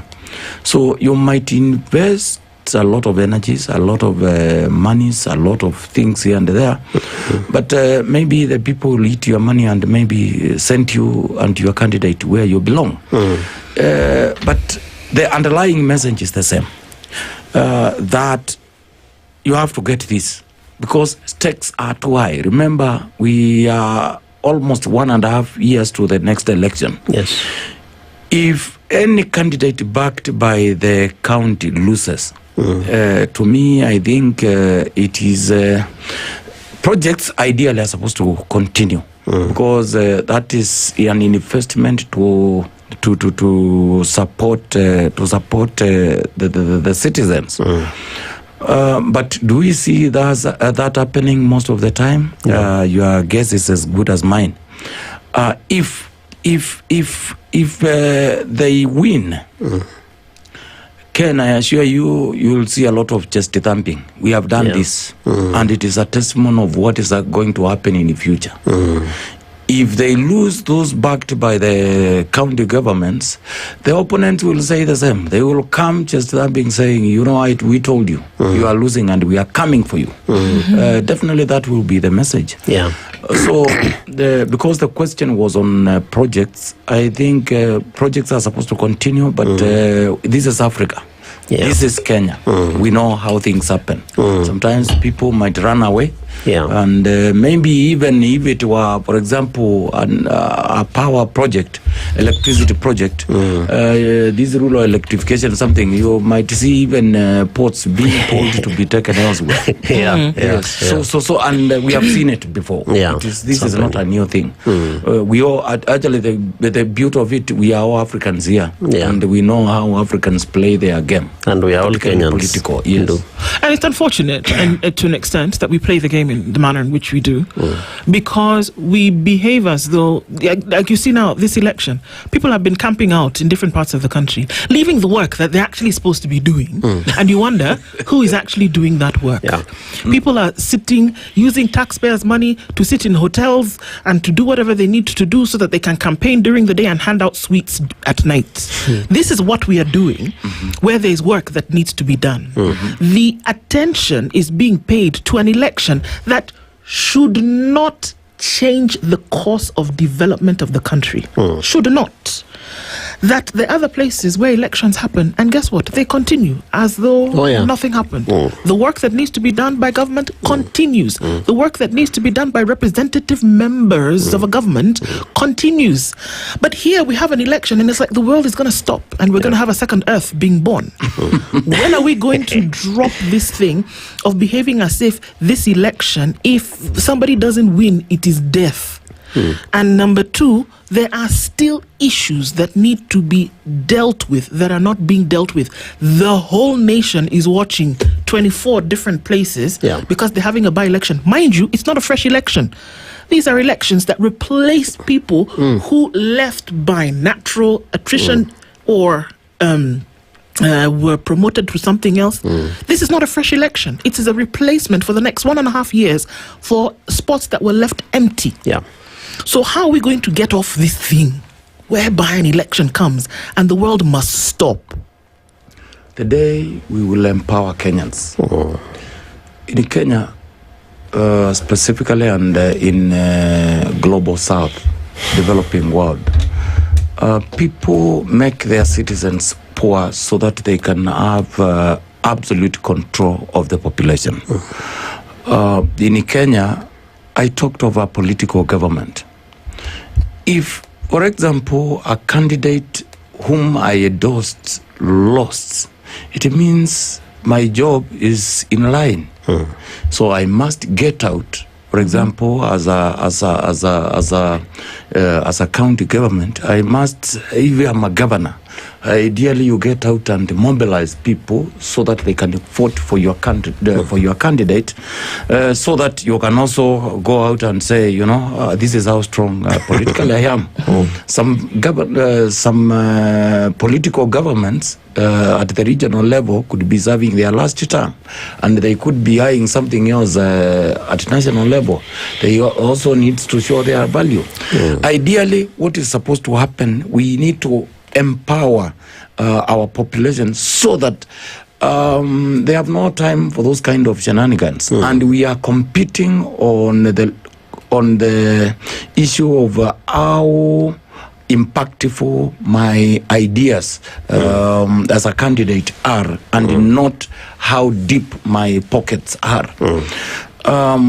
The political violence we are witnessing across the country and across the many regions is as a result of that interest. Our people are so poor to an extent. You must somehow pay for listening allowance, mobilization allowance, all these allowances. Why? You are facing a very needy population. So in this case, there are a combination of factors that are leading us to this. But the bottom line is the poverty levels affecting our people. Yes. And DJ, you just, I like what you said, that the campaign should not be about the depth of my pocket, but really about the ideas that I have. Yes. I remember that in these by-elections, I think we have one independent candidate that should be Aroko in Homa Bay, but most of them are actually supported by political parties. Do you think our parties have ideologies? Like when you talk about, poverty levels of our people, and so we more or less want to, give them something to mobilize and to try and persuade them to vote for us, and even sometimes to force, quote unquote, that they vote for our candidates. Where is the space of political ideology? At the moment, Ken, I will tell you freely that the ideologies are there. Very good of them. But it is a challenge, a very big challenge to implement that ideology. Why? Because of one, interest. There's something in international relations we call interest. This interest, one is from the owner of the party. I would want to control the bigger part of the country. I would want to control the entire country through my political organization. And sometimes you don't do it through ideas. Sometimes it is how much you give. Of what? Money. Money. I can tell you, Coins. we might not talk about it openly, but that is a fact. That's a fact. So It's expensive. Can I just repeat what you've said so that I can be clear? Yes. So we're saying that it's not about ideology. We can talk about ideology as we do in international relations and things like that. But the truth of the matter is that politicians know and Kenyans know that their decision is linked directly to how much money you give them. Is that a reality in today? Time? So Kenyans who are here talking about voting and voter education and voter registration, if the politician is not giving them money, they are not going to vote for them. They will not even listen to them. I will tell you. The secret is one. And this the third president of the Republic of Kenya had started together with three different deputies, among them Kalonzo Musyoka, Mungai Warrior, and late Kijana Wamalwa.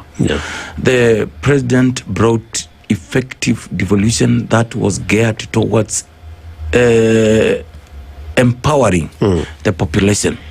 If we had continued with what President Kibaki left, because we used a program he had started, Vision 2030, to loot the country instead of implementing that policy well.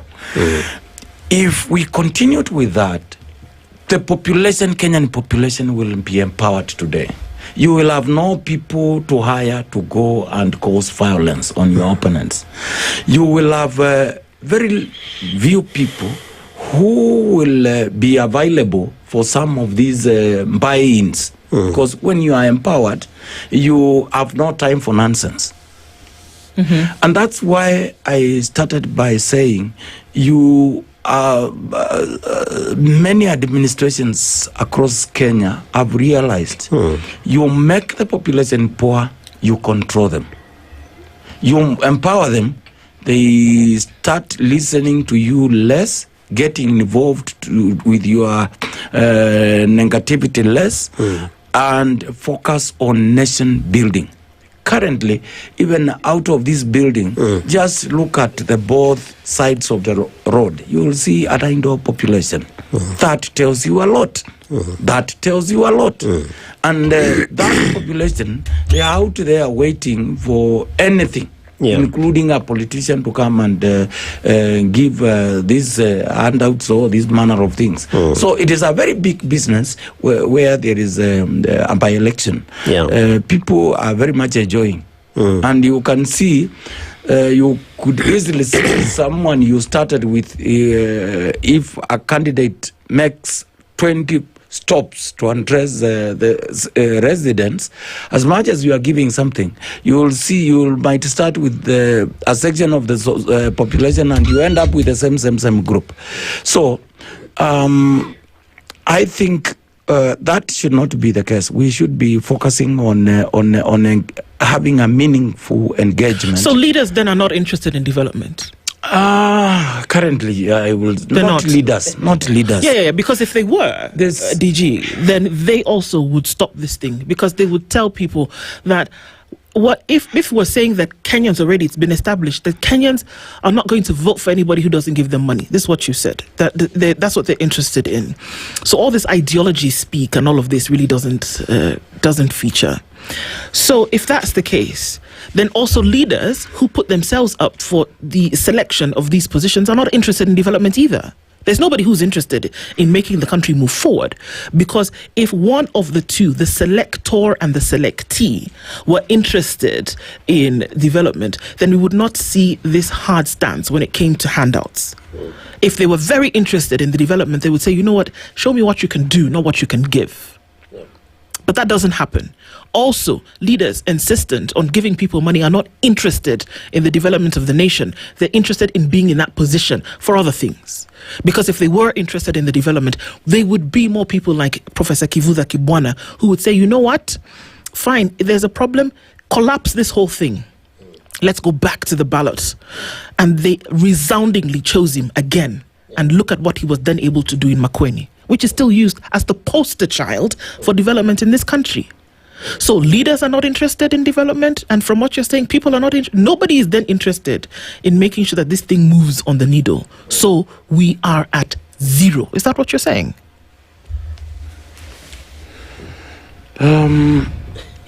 The suit Ken is wearing, if I take the same suit and I put on the same, I will not look like him. No. That will not make me look like him. Sir Michael Porter once said, fish rots fast from the head.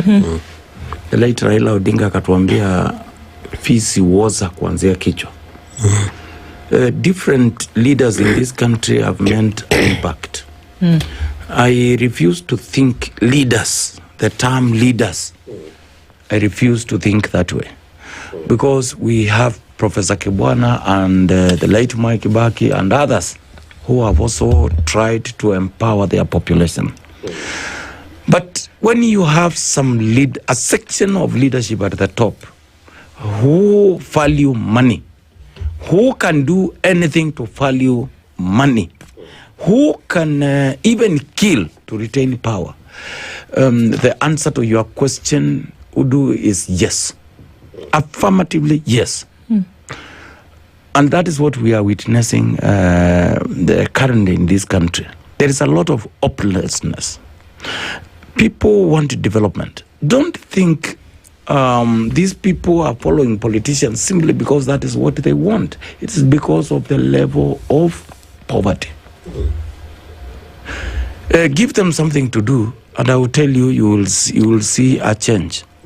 That something to do can only come through a change of policy and effective implementation of the same.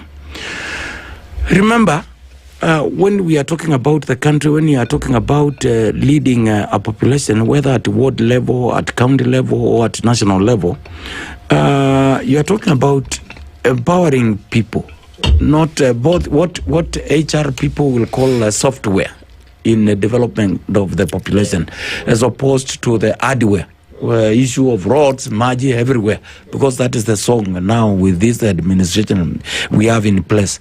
They think everything is about water, roads. No, that's if you are talking to me about water, about roads, about what, and my stomach has nothing, then I'm not even listening to what you are saying. So I think it will depend from one leader to another. And in terms of depending from one leader to another, Bwana DG, so we have a leader in this country, President William Ruto, who gave us a dream in the state of the nation, and they called it, I think it's from developing to developed, and that is taking us to Singapore. And I resonate with what you're saying, that we have to emphasize development, and that across the board, people must feel like their representatives actually speak on their behalf.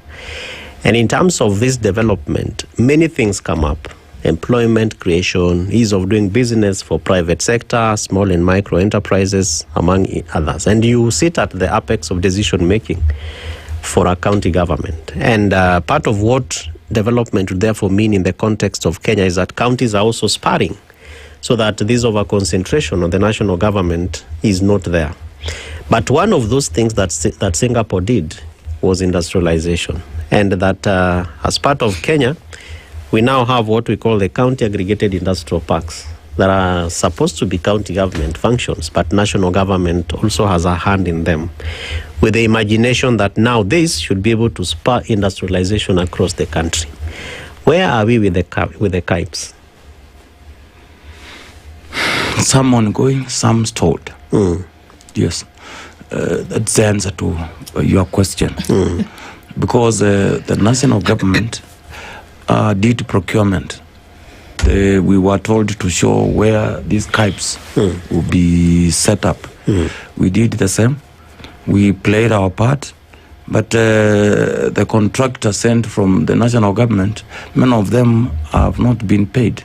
I'm saying this because I sit as part of the national officials of the Deputy Governors Forum. I know what is happening from across this country, from different counties. But you have said something very important.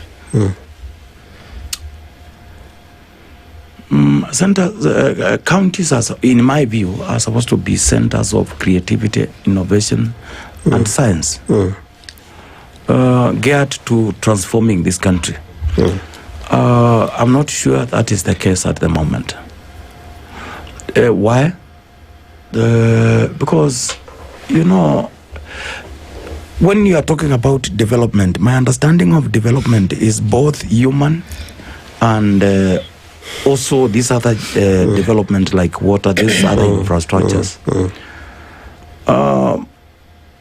Allow me, because those majority of those watching us are Kenyans, allow me to draw a case study of the NAC government. The NAC government came with a free education policy that started with primary, which was supposed to go to secondary, then university. That was to empower the population, and that's why you are seeing the so-called JNCs. They are products of that policy.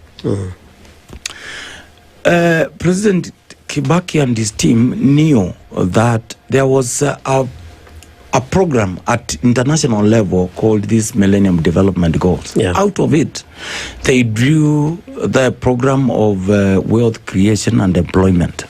That took their first term in office. Towards the end of that term, they came up with the Vision 2030, and they continued to implement that. President Kibaki and the NAC administration brought the issue of devolution without the actual enactment of 2010 Constitution. We will remember so many development programs were taken to county level, to sub-county level, in terms of roads, in terms of electricity, in terms of what, in terms of all manner of things. Even AIDS money then was devolved from the national level to the constituency level, even CDF. Now, during that time, we came up with the Vision 2030. Now, we have an administration that is telling us we are going to move from developing to developed. You have tried to clearly state how that administration developed from an hopelessness situation, and they showed a path of growth and transformation of the country. Now, this other one, they are basing their transformation from developing to developed with which policy? Because at least we knew we had that vision, which had some flagship projects, which had political aspiration, which had all manner of set targets from one point to another. Now, when we say as a country we are moving, it's a very good thing. And I can tell you for free, if we were following Vision 2030, today we could not be witnessing the kind of political violence that we are witnessing in some parts of this country. Today, we could not be having the kind of idle population that is not contributing in terms of economic development of the country. So, I think the president is just playing politics. It is as simple as that. Because currently, you have asked just one item, what is the status of KIPES across the Republic? I can tell you for sure, we are also killing devolution strategically. We are led by very clever people who have reduced, and I can state, we can sit here and debate with anyone, any of these professors who are advisors of this government, bring any of them who will say otherwise of what I'm saying. That devolution has been strategically reduced from the at least 15% that is supposed to go to devolution to actually slightly less than 9%. Okay? Today, the national government is doing literally everything that is supposed to be done by the county. That's why you are seeing we have had the president coming to a company, although people have told him one time. I'm sorry about that. I did not expect that. They should have listened to him, even if they think he is lying, and they allow him to go. He is the head of state. There was no need of one time, but that is what he got. He went round and 90% of the programs he was launching are those county functions. Period. Meaning, and when you hear this administration, any agent from this administration, they don't talk as though county exists. County is not about just revamping. County is not about seeing this leader is stronger than this other one. No. Counties should be part of the wider transformation agenda. I can dare say, Ken, and you are very, you people, you are researchers by nature of what you do here on a daily basis. Tell me any country on earth that has developed without going decentralization way, what in Kenya we are calling devolution. None, period. Even petro states, all of them, they have a certain level of devolution, which is functional. Here in Kenya we are killing that devolution, which I will say Kenyans have an opportunity. So DG, when you meet with His Excellency the President, for instance, in the summit, I don't remember when the last summit took place, but I'm sure there are meetings, there are processes that are happening, IGRTC among others. What is the kind of visioning that really happens to get to the President's, dreams like a 5 trillion infrastructure fund, where we are talking about a national infrastructure fund, and he brings in the sovereign wealth fund as mechanisms to be able to finance this dream.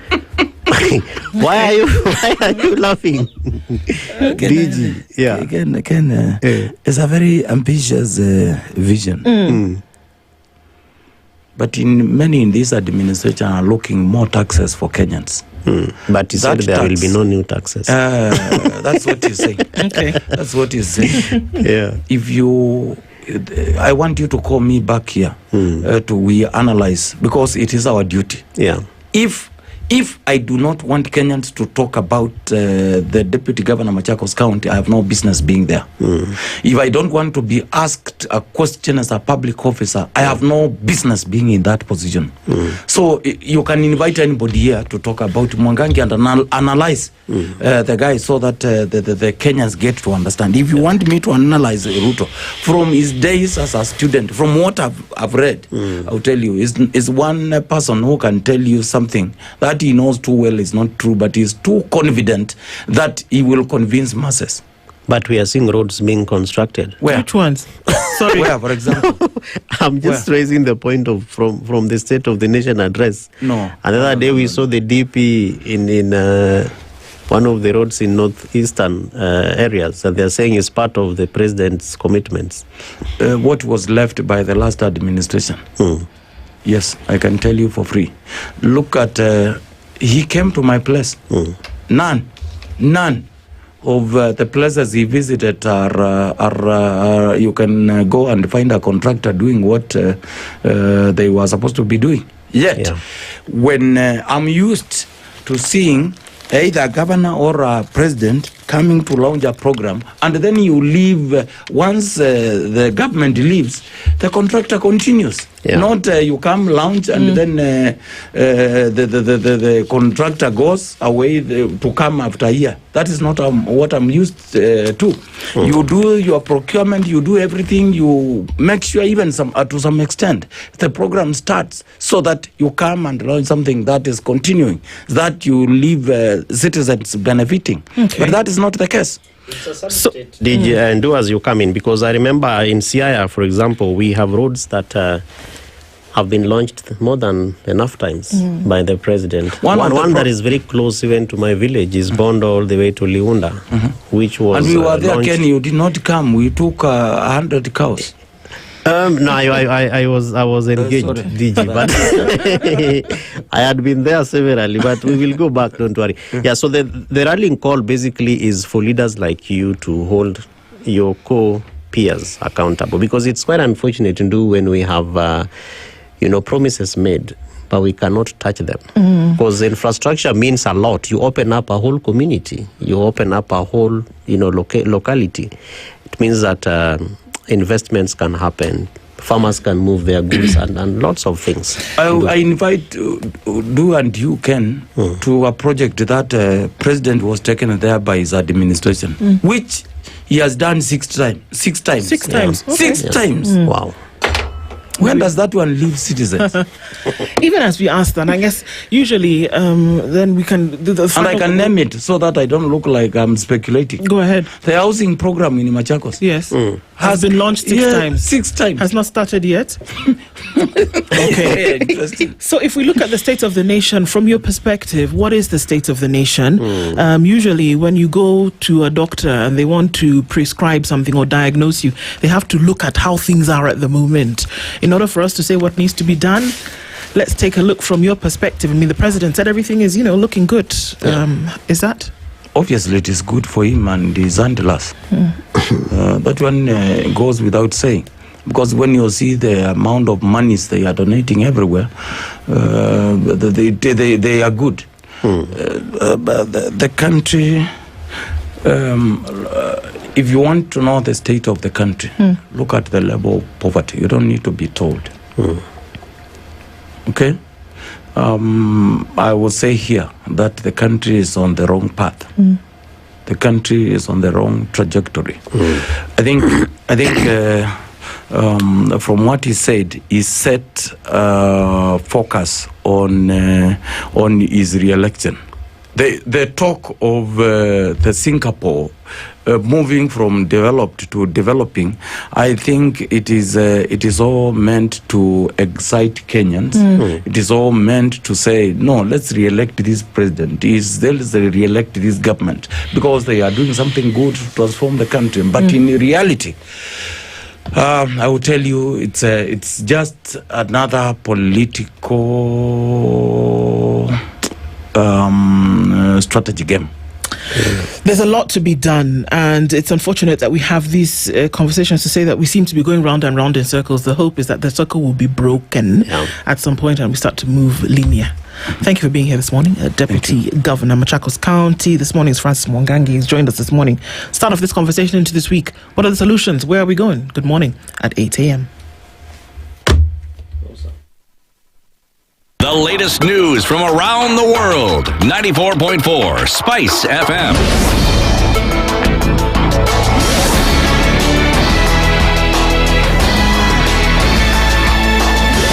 Good morning. This is the News Wire. I'm Leah Ubaga.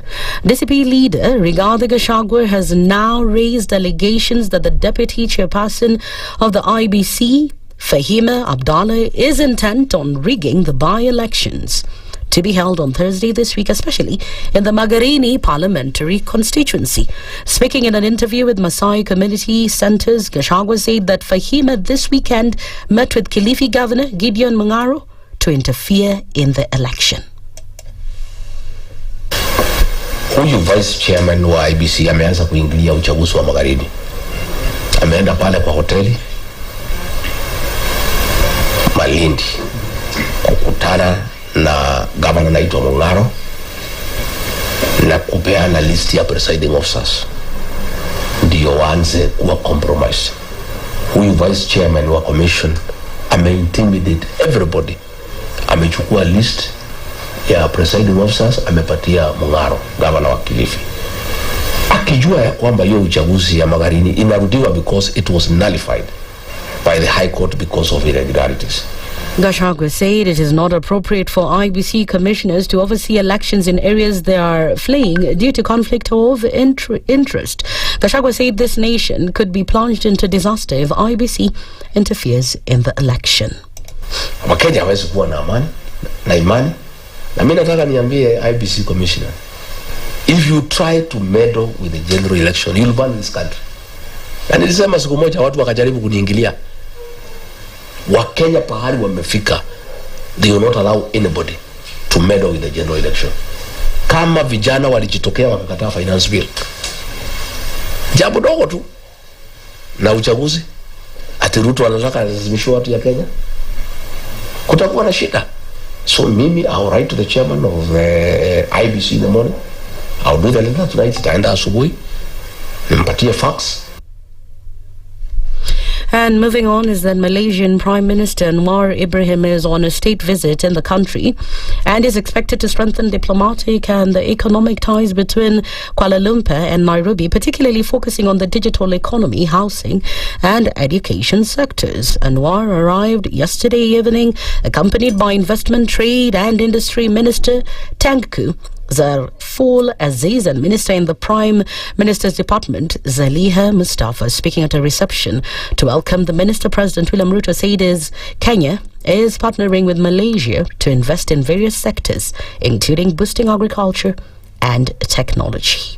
We draw profound inspiration from Malaysia's remarkable transformation, a nation that chose bold ambition over the comfort of ordinary and rejected mediocrity in favor of excellence. Confident not only in our own potential, but assured by Malaysia's example and the remarkable journey it has walked, we are advancing our Kenya shillings 5 trillion plan to invest in our people, expand agricultural productivity, build world-class infrastructure. And relations between Malaysia and Kenya have been growing rapidly in the trade, education, science, technology and investment sectors. Anwar will also address the Malaysia-Africa Higher Education Forum in Nairobi before officially launching the initiative. And on to other sad news is that a 22-year-old man and a 13-year-old girl drowned while crossing the Thika River in Matithini village in Katilini area of Yatta constituency on the border of Machakos and Kiambu counties. Confirming the incident, Ndalana Ward Chief Cosmas Mutunga Kaloki said one of the girl's shoes was washed away by the water, and when she tried to follow it, she fell into the river. The man was also swept away by the water while trying to save the girl. Efforts to find the bodies of the two are currently underway. That's the News Wire. I'm Leah Ubaga.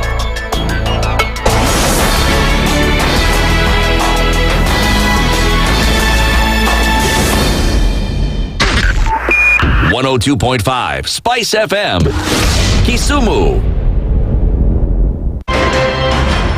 In this country, 6 families and 8,000 Kenyans control 90% of the GDP. We are not a country.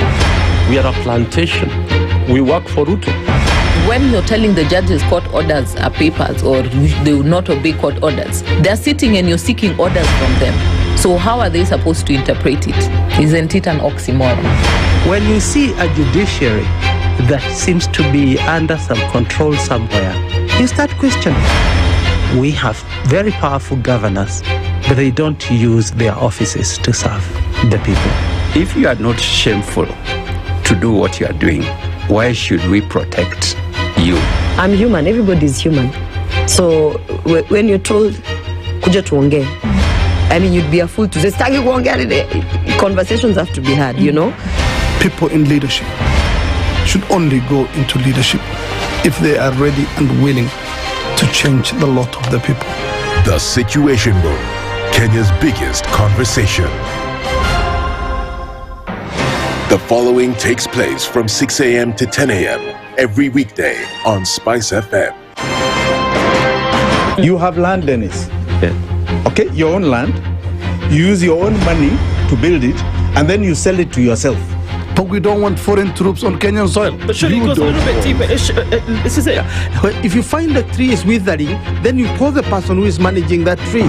Come around. Yeah, Why? Tell me what is well, first of all, what's the problem? Yes, what is the problem there? How do we expect ourselves to move forward as a country? The Situation Room, Kenya's biggest conversation.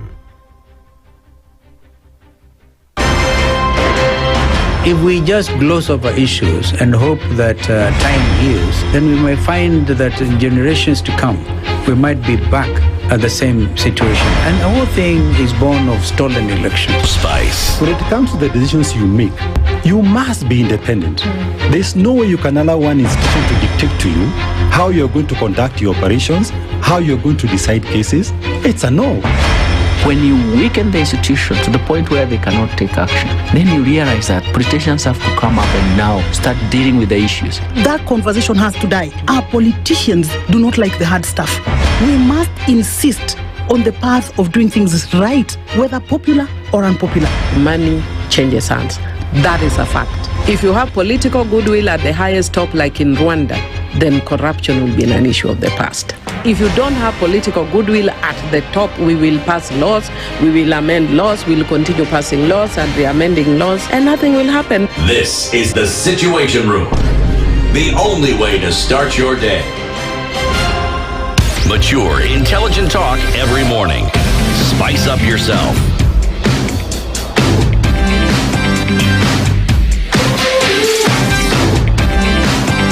Mornings done right.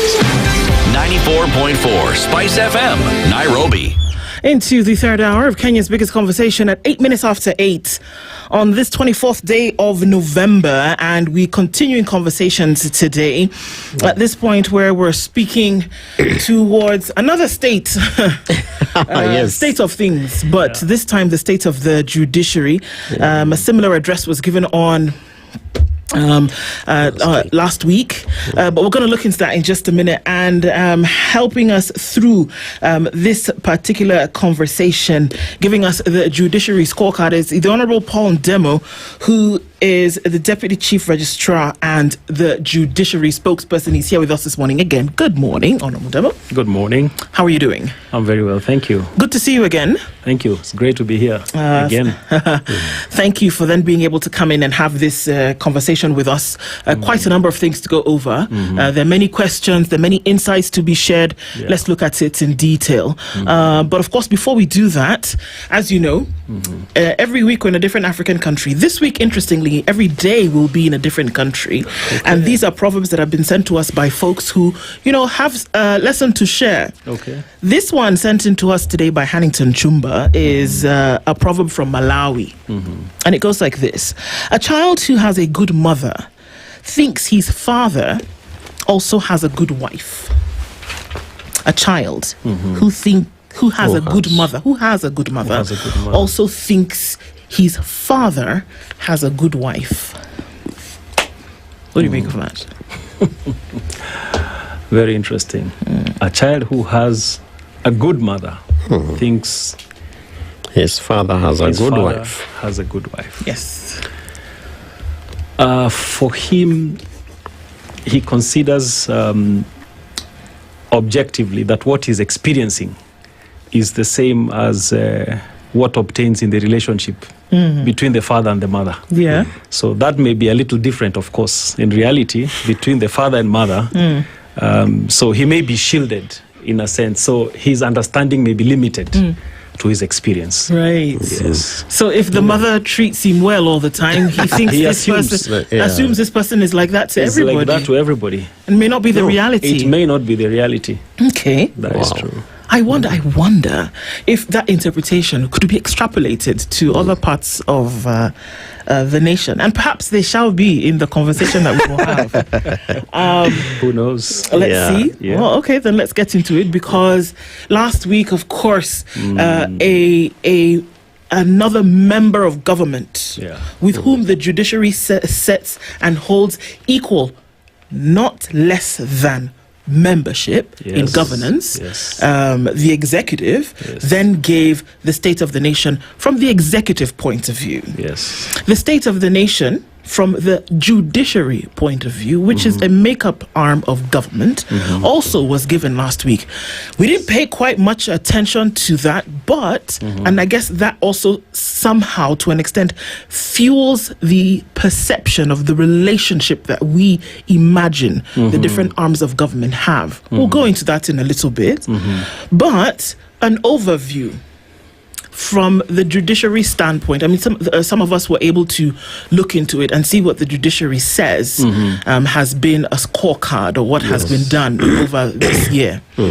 But what is the overlook from your perch in terms of what the state of the nation is from a judiciary point of view? Okay, thank you for that question. First, let me begin by saying that the state of the judiciary, the report is actually called the State of the Judiciary and Administration of Justice report. And it's actually a requirement by law for us to report annually on the state of the judiciary and the issues to do with the administration of justice. So there is an obligation for us to speak about what is it that we have done based on the responsibility and the mandate that we have been given by Kenyans. So from that perspective, you can say that is the lens from which we talk about the nation. That is how we can talk about the state of the nation. And from where we stand, at least from the justice point, we feel we are making great strides, obviously amidst some challenges, but there are great strides that we are making. We are starting to eat into backlog. I think we have spoken about issues of backlog here before. We are engaging more with the public. The last time we were here, we were talking about a judiciary dialogue day that we had. It was a very successful event that we held. We have more mechanisms of engaging with the public, and I think we'll get into more detail about the specifics of that report. But overall, we are actually making great strides in terms of justice. We have what we call a multi-door approach to justice, meaning we have opened several doors where people can access justice, through what we call alternative justice systems, the traditional justice mechanisms, or the court-annexed mediation. So we have those different mechanisms that have been opened to the public, and it's something that we are proud of because we are slowly eating into the backlog, into the different challenges that we have discussed here before. Yes. Okay. So we've seen a reduction in the time that it's taken to adjudicate cases. We've seen a reduction in the backlog of cases across board. There are many issues that were discussed previously in terms of things that go on within this judicial system and process, and the questions being asked. One of those big ones is how we mediate for individuals who are unable to meet things like bail and bond, and we end up keeping them in jail for a very long period of time. Falls right front and center at the doorstep of the judiciary. What's happening to folks who've been on remand? On remand, not serving jail term, on remand, because they can't afford bail, because they can't afford bond, because they don't have legal representation. What happens to them? Because they're in their thousands, Honorable Demo. Yes, that's true. That's a big issue. That's really a big issue. But what has happened is that first of all, we have a fairly robust bail and bond policy that is in place, and so this bail and bond policy is used by judicial officers to determine how they then give this bail or bond. And we take it as it is a right given by the Constitution and by the law.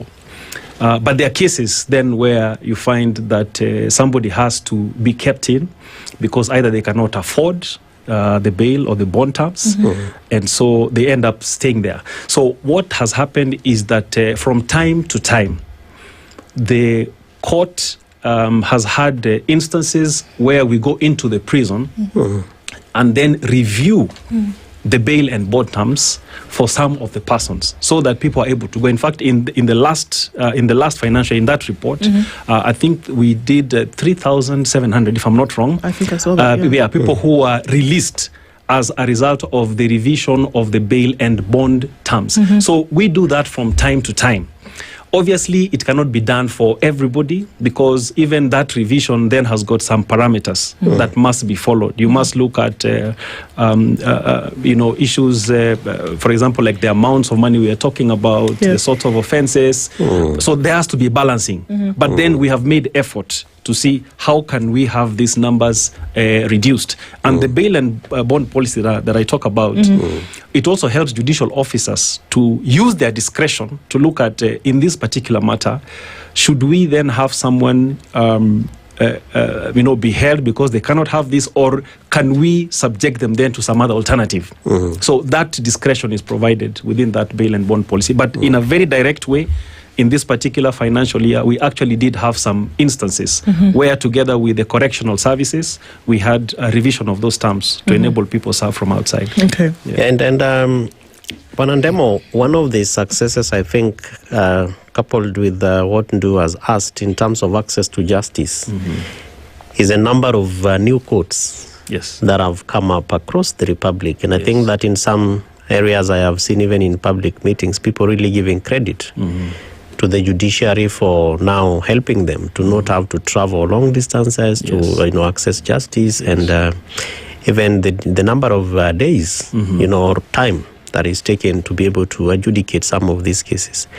But generally, what have been some of the successes insofar as especially the expansion of the court infrastructure is concerned? First, when we got the new constitution and the law, we have a mandate to ensure that our presence is spread across the entire Republic. In fact, we are required to have courts in all the 290 constituencies. This financial year, we were able to have 6 new courts. They said the magistracy. So now we're at 143. Wow. That's just about a half. But we are moving. So we did 6, and that is now in new places, far-flung areas. And we did open a new court at Dagoretti, law courts, and another one in Marimanti.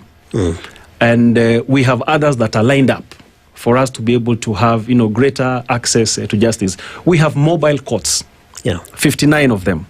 And these ones were active, and they dealt with I think about 7,000 or so matters. These are places where you don't have like a court that is set up there. So the court goes there together with the other stakeholders, the prosecutors, or the lawyers and others. You move to a location, it could be 100 kilometers away. Go there, hold the court there, and let the people who are there, receive those services. So those are some of the things that we have done to get closer to the people as we seek to expand the infrastructure, because that is also a big goal that we have. We have actually a master plan of just having the courts roll out, but that of course comes with a very heavy capital outlay. But we are determined to make sure that gradually we move to the entire country so that the distances are reduced. Our target is to get to below 100 kilometers. For someone who goes to court, you should not travel for more than 100 kilometers to go to court. That is the mid-term range. Long-term, it should come to much lower than that. So that, like 50 or so kilometers, it shouldn't be the kind of distance you cover to get justice. Otherwise, that also is a barrier, a geographical barrier to justice. And of course, as we talk about successes, there are also challenges. Of course. And one of those challenges, which is attached to one of your biggest policies, is a zero-tolerance policy on corruption. That's true. But every day, we still have Kenyans complaining over corrupt court staff, court officials, judges, and some of your beneficiaries and even clients like advocates. We have seen some of them, big names, posting on social media and complaining about corruption and saying, we cannot continue like this. What is the state of the judiciary insofar as anti-corruption and prevention is concerned? We are taking the issues of corruption very seriously. I think let's be clear that, and we know this, corruption is a big issue in the country. And it has permeated the society, it has permeated our value system, it has permeated our culture. And so it's not something that we can just wish away and hide our heads in the sand like it does not exist. And so the approach that we have taken as the judiciary, and the Chief Justice has been very clear about this, is that we will not hide our heads in the sand. We will not pretend that there's no problem, but we must also be honest and say this is a whole society problem, and therefore it must be addressed as a whole of society problem and a whole of government problem. The fact that a few people are shouting about it and using the judiciary as a scapegoat does not mean that it is the judiciary that is plagued with corruption. No, this is just a society problem. But that said, we have taken very drastic steps as the institution to deal with corruption issues and even perception of corruption. So one thing, the Chief Justice has set up what we call court integrity committees. These committees comprise not only members of the judiciary, but also external stakeholders.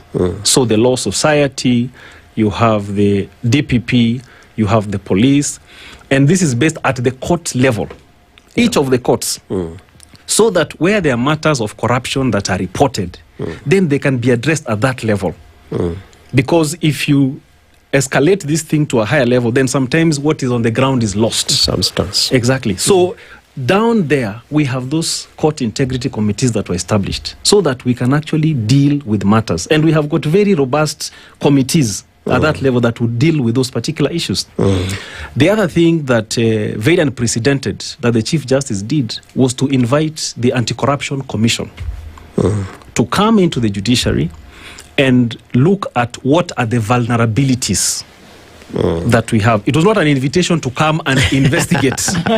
Judges. No, that wasn't it. The idea was, we are in this society, this is a big challenge we have. What are the vulnerabilities we have as an institution? So that you, EACC, that has got this capacity, and it is part of your mandate, can you come and tell us what are the issues we have? And EACC came, they looked at the systems that we have, they gave us a report, and we are implementing that report as we speak. And I say it was an unprecedented move because sometimes you feel if I invite these people, then I am admitting that, this is the sort of person I am. But it was courageous, and the Chief Justice said, you come so that you help us because we are determined to deal with this problem. We need to know where do we have issues. Is it at the registry level? Is it within the courts? What is it that we're doing? Then at the national level, the Chief Justice chairs what we call the National Council on the Administration of Justice. Under that body called the NCAJ, the team came together and developed what we call an anti-corruption guiding framework to guide all the entities within that council. So the judiciary, the police, the prisons, the office of the prosecutor, and many other organizations, so that within that council that brings together justice sector actors, people can commit themselves. And this followed a meeting that was held January last year that said we need to address these things as individual institutions. So the judiciary took that up, provided leadership under NCAJ under the chairmanship of the Chief Justice, and that is something that that we're handling. But that said, we've also found that we have got very many brokers, and sometimes this is what also creates a perception. So you have people that come and purport to act on behalf of judges and judicial officers. And you see, because people are vulnerable, you have a case. Someone comes and approaches you, on the court corridors and says, if you give me so much, I can go and talk to so-and-so. Or, in fact, the way it is put is this judge or judicial officer has said, if you give me this and that, then I will rule in your favor. And what we found, in fact, recently is these guys have gone to an extent where they actually get, they get from both sides. So I will get from this party and I will get from this party. And invariably, a decision will be made in favor of one party. Right. So when it is made in favor of this one party, they will keep those funds. Then they will refund the other person. So this person here who won the case will be like, it is my money that worked for me. Behind the scenes, the judicial officer or the judge does not actually know what happened. So that impression is created. And that is why we said we are going to be announcing in court and saying this court we have a zero tolerance towards corruption. You have issues, please report those issues. Because truth be said is that many times there is blame that is put at the doorstep of the judiciary, but it is not true. But that said, also we are putting in our own initiatives, our own efforts to make sure that we curb, the few elements that are besmirching the name of the institution. So there are many things that then come into play here, and that would then be asked questions of. And while we understand that then the court, it's not a pivotal role that the judiciary plays. The judiciary is an arm of government. Yes, it is. That holds the same position as the executive does. It is an arm of holds the government. same position as the legislative does. Yes. It's an arm of government. It is not the abandoned stepsister that washes dishes and then doesn't make it to the family picture at Christmas. It's a co-equal arm of government. Absolutely. But we can't run. I won't forget what Isaac Lenaola said once, whereby you take into consideration the things that are happening in society, even when you make judgments and even when you ask for certain things to be done. Even though you interpret, you also are aware of what's happening politically. Now, does that influence the way in which decisions are being made or the things that are required of society? I'll give an example of this. That court orders repeatedly are rubbished by individuals who would be seen to have some kind of clout in society, or if they are friends of the executive. So what that does immediately is that it makes one seem as though the executive is here and the judiciary is here. Court orders, for example, when one deputy IG, Masengeli, was invited to court 6 times, on the 7th time is when he came, and it would look as though the court forgave him. No big deal. He's not the only one. Eliud Lagat was invited by the court a couple of times, didn't show up. DG Kanja also invited to the court. Okay, we'll come when we have the time, if we'll have the time. DCI boss invited to the court, didn't come, and it was looking as though that didn't matter. I bet you that today, if something happened to Kevin Osido and he was asked to appear to court and he didn't show up on Tuesday, by Tuesday night he would be a guest of the state. True, false? Right? So what happens? Because this shows what would be perceived as the state of the judiciary, that there are some instances in which the judiciary then is biased depending on who the individual or individuals are in question. What's the true picture? That's a very good question.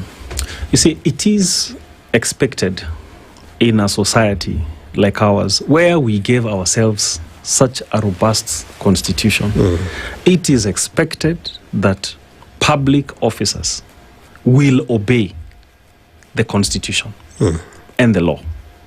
So when a court pronounces itself on an issue, then it is expected that you will do that.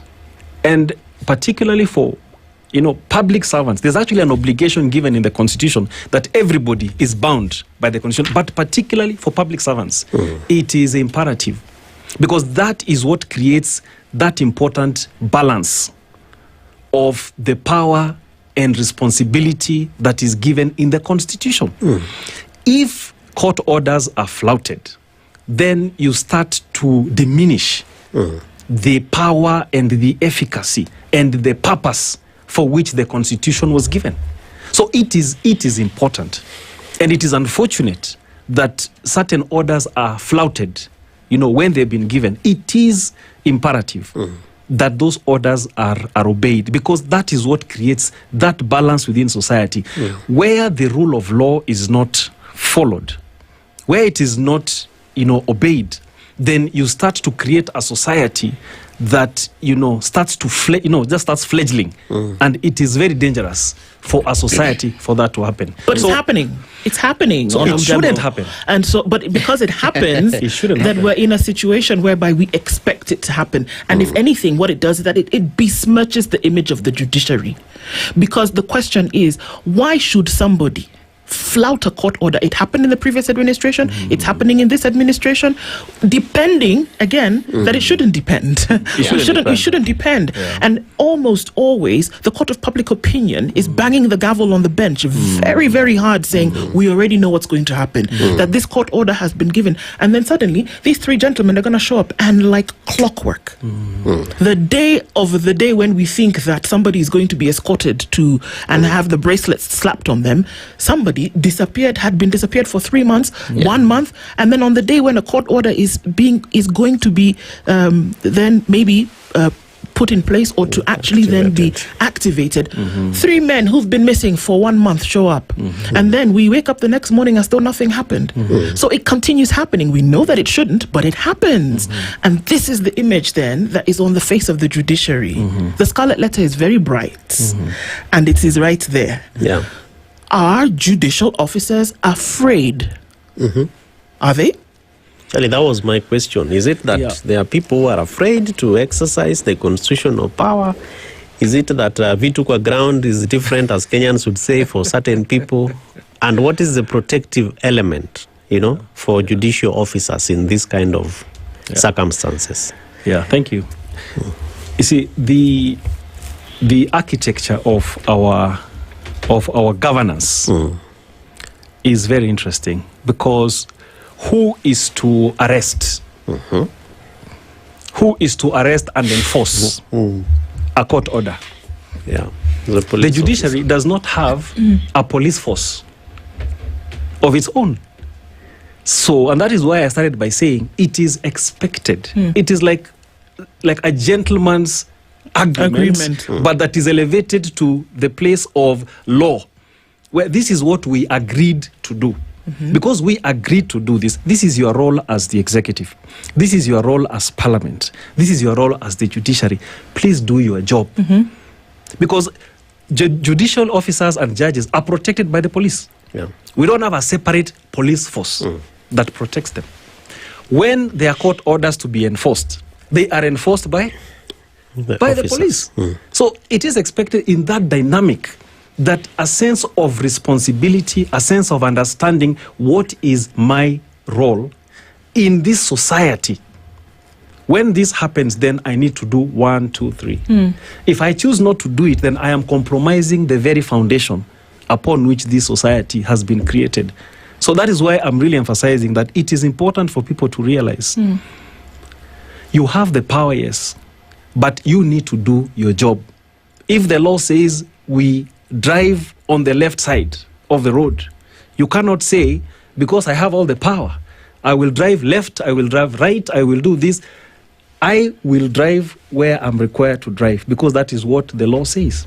And as a civil society, as a society that has committed itself to be governed by the rule of law, as people that are committed to ensuring that this country goes on the right track, when a court order is given, for heaven's sake, obey that court order. So I'm just wondering, Panandemo, what are some of these steps that we must take, particularly within the judiciary, to instill upon these quote-unquote high and mighty individuals who decide that contempt of court means nothing? Because there is actually a law on contempt of court, right? Yes. Measures that must be taken and be seen to be taken. What kind of steps? Because I would imagine that, for example, when a judicial officer says, DIG appear in court, the third time you are not there, there are certain things within the judiciary that should be happening, albeit behind, cameras and radios and etc., to instill upon that officer that in order to show the public the goodwill and indeed the independence of the judiciary that is espoused in our constitution, show up. Do you, for example, send officers to DIG and others to tell them, please show up, you must show up, until it is happening the seventh time? Where is this gap? Is it that there are challenges with relationships between the different arms of government, particularly within the executive and the agencies? Is it that we think it is normal, that, it depends, they are appointed by the president, we don't care, they have a commission, etc. But you realize that as we began, we spoke about administration of justice, and that how it is perceived, particularly within the the society, which you spoke very nicely about. But the image is that there are certain individuals that are even more powerful than judicial officers. So what is it that happens or does not happen between judiciary and some of these examples or even individuals that we are calling? Yeah, so I mentioned we have the National Council on the Administration of Justice. That body actually brings together all the justice sector actors that you can think about. And that body is meant to ensure that issues on administration of justice are actually discussed, challenges are brought up there, and solutions are found. So in that body, some of these issues are brought about. They are brought and discussed. But then you can also not go into very specific cases. It is generally, this is what we are saying. This needs to be done. You have a responsibility here. You have a responsibility there. Because there are very specific cases, and the Chief Justice cannot order a judge, for example, to rule in a particular way in a particular matter. So in terms of following things that have been passed, like orders, judgments, whatever, the Chief Justice will inform, and the people there will discuss and say, really, we are justice actors in this country. If there's a problem in prisons, we are having this issue. Commissioner General, can we address this issue? There is overcrowding in the remand. What can we do? And that is how some of the solutions actually were found about decongesting, because we have a problem here. We have an issue here about court orders.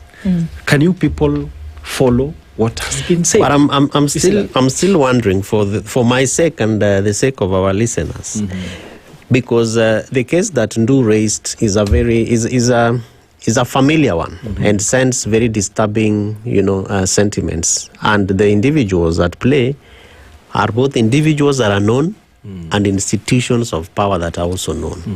So we can do prisons, we can do all these others, but we are talking about abductions. Show up, make sure this abducted person is in court. We are talking about a DIG who decides not to go, and DIG, as you're telling us, is also a member of NCAJ.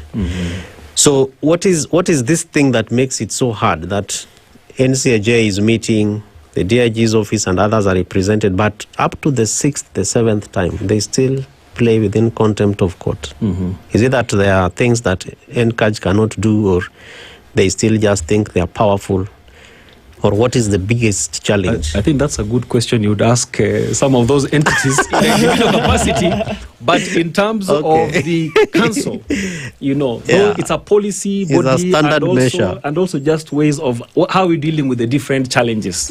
But in terms of the response by each individual agency, I think that is something that everyone has a responsibility. I think, let's put it that way. Everybody has a responsibility to do what is right. Correct. And if we are going to help this country, we love this country.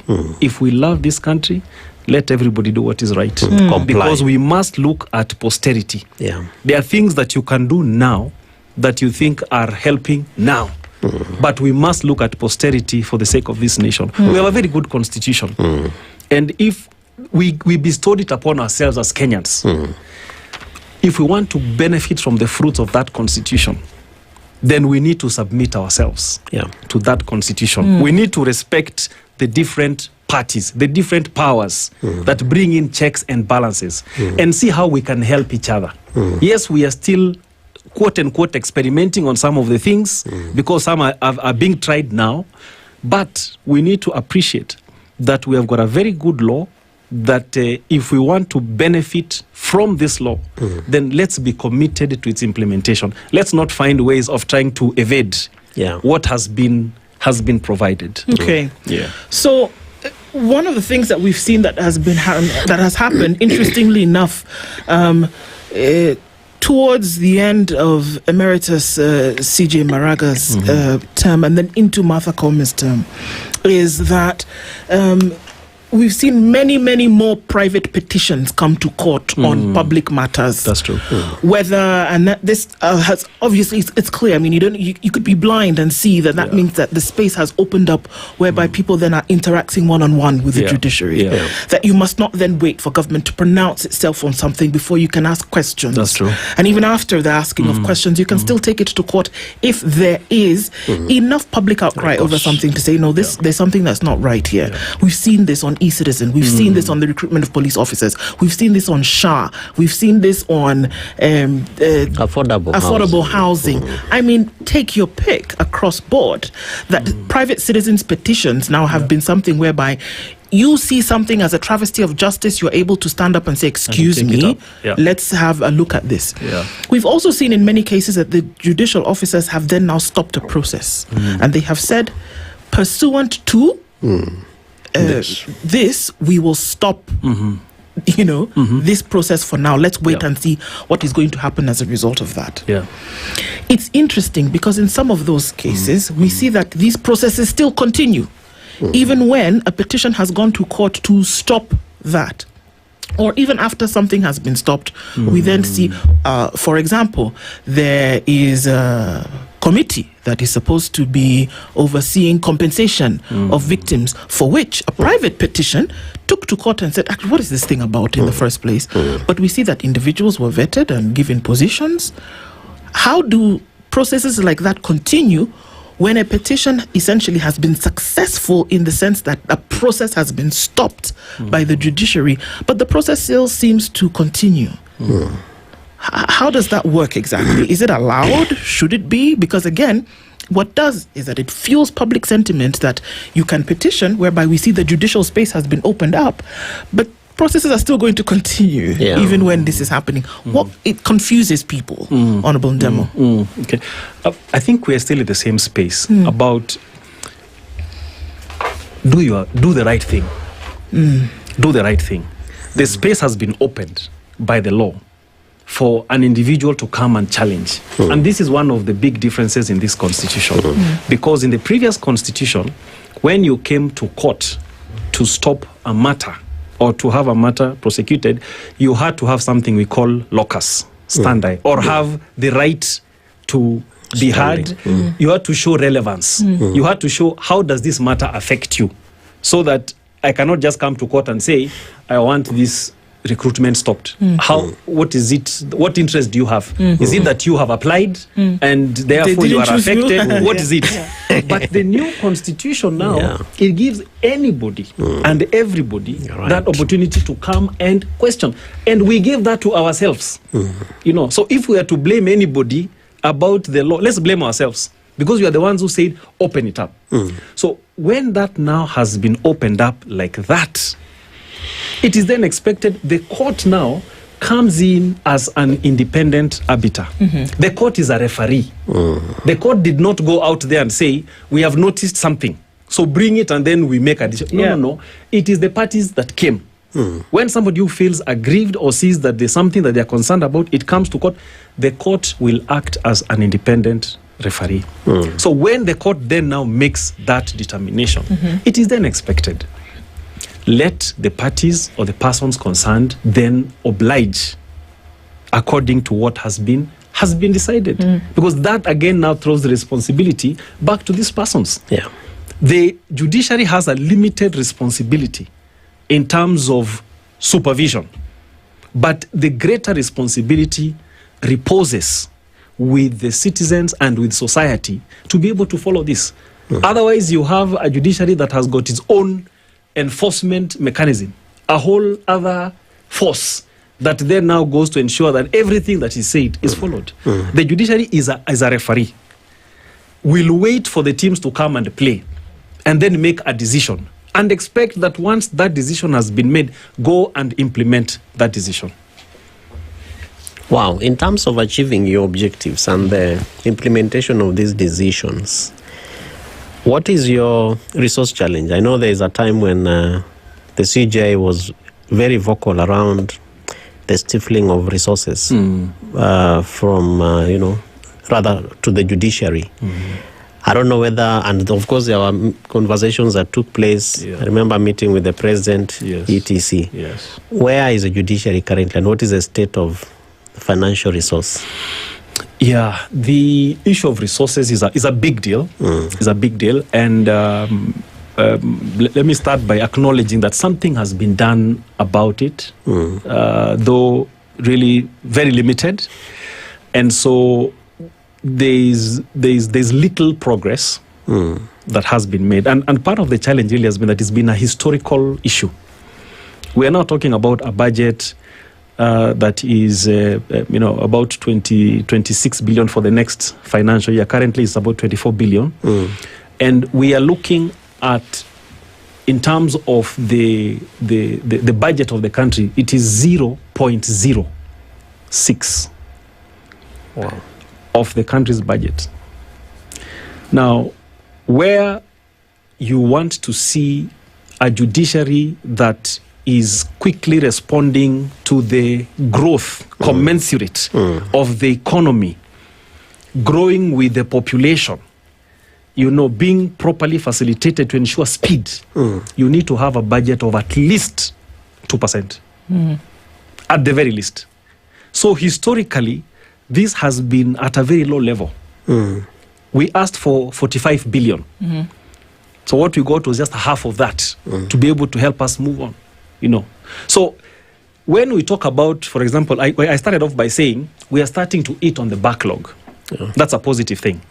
But that is against the backdrop of less than 600 judicial officers, 200 judges who are dealing with a judge on average. One judge is dealing with an average of about 700 matters per year.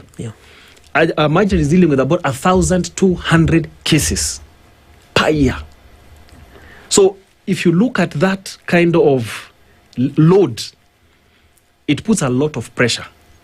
And the disposal is very difficult for you to achieve a place where you talk about, we want matters to be disposed of, let's say within a year or so.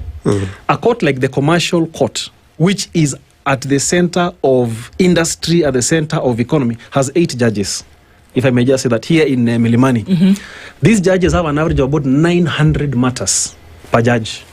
These are the matters that are talking about the economy, industry, someone has taken another one to court, contracts, whatever. They are doing their level best. They are pushing very hard. But for you to be able to get the sort of turnaround we are talking about, where people come and invest and say, I know when I come to this court, within a period of 8 months to 1 year, this matter will be resolved, then we definitely need to put our money as a country where our mouth is. We need more judges, we need more judicial officers, we need more staff to be able to do that. We are talking about judges, for example, at the Court of Appeal, which has really pushed very hard and tried. We're talking about just 27 judges now. The establishment there is 70. Thankfully, there are some that are being recruited in the next short while. In the High Court, we have a complement together of 200, but we have 90 judges. So in terms of performance, you see people are really being stretched. People are giving their best. So if we want to see that kind of judiciary where matters are moving, where we are saying, why can't a matter be resolved within 6 months? And we have gone to many meetings where people say, why do you have election petitions being done within 6 months? And you can't have the other matters. Or 2 weeks. Well, I mean, if you're presidential election. I mean, those ones. Why do we have these matters being done within 6 months and you can't have this one? And increasingly people are saying, because elections can be done within this, why can't we do these others within? And the simple answer is this. Because we prioritized election matters by law, what happens is when we come to election petitions, everything else is suspended. Correct. So what happens to those other matters that have been suspended? When we pick up after those 6 months, then we have to. But how do you resolve that problem? Increase capacity. Increase the number of magistrates. We're talking about 566 magistrates now. But the establishment required is 1,200. So that we can have, a good complement around the country to be able to help matters to be done quick. So that within a period of, 6 months or so, you have all the matters out of the system. So the resource gap, and you talked earlier about infrastructure, we have tried with the, the little resources we have, but that also has a great and direct effect on the issue of expansion of infrastructure, making sure that we reduce the distance people have to walk to the nearest courts, making sure that, these are the different modes we've talked about, the court-annexed mediation is available. We have things like pro bono, where we have lawyers who are giving free services. That basket itself is also very limited. So sometimes lawyers say, look, we can't do this for free completely. And I've also seen that you've gone give us digital. Some resources. Give us some. I've also gone digital. So the digital space also, it is a very heavy investment. So there are a lot of resources required. And if the judiciary is properly resourced, I can assure you, we will see a tremendous difference in terms of the service delivery. But even with what we have, we are not complaining. People are stretched. But we are working hard and making use of that. In fact, let me mention one thing. As an innovation that we came up with, there's something we call Mahakama Popote initiative. Now, Mahakama Popote initiative is an initiative where we realized we have got courts that have got very heavy workload. For example, like Nairobi here, in the Milimani Court, that is the engine. The heart of it. Now, we have some other stations, far-flung areas, where because of access to justice, we must have courts. But then the workload is not as heavy. So what we came up with, we said, let's have an initiative called Mahakama Popote, where we can distribute some of the cases here in Nairobi or Mombasa or Kiambu, send those matters to those courts, and they are handled virtually. So that then we reduce on the pressure that we have in these courts, and we also maximize on the human resource that we have. So we don't have people who are sitting idle or have got fewer cases. We try to balance that. So we are utilizing the resource that we have at the moment as we seek to get more resources to help us to be able to do more. So there are two issues that touch on society that obviously have come up in this year. And one of them is the office of a public defender kind of thing. And that has been in legal circles for a while, obviously feeding into this issue of defense for folks who may not afford it and who are maybe only able to pay a nominal fee. Is that still a conversation that's being had? The second one is that of, also we know that coming out of the children's courts and also coming out of the criminal court is the issue of having a sexual offenders list. Whereby repeated offenders now are put on a list so that it is then easy if something were to happen in the future in terms of defilement that you are able to say, okay, well, kind of like what you have in other jurisdictions where somebody is on a list for a while before they can come off. Those are two things that were floated coming out of circles. Are those conversations that are still being had? Certainly. First, let me talk about the one of the legal aid for those that are not able to afford. We actually have a national legal aid service. And this has been in the works. There's actually already a committee, and the judiciary is actually just holding brief, in a sense. We're just sort of taking care of it before it is handed over. This body, the National Legal Aid Service, is actually supposed to run and support indigent clients, people that are not able to afford legal services.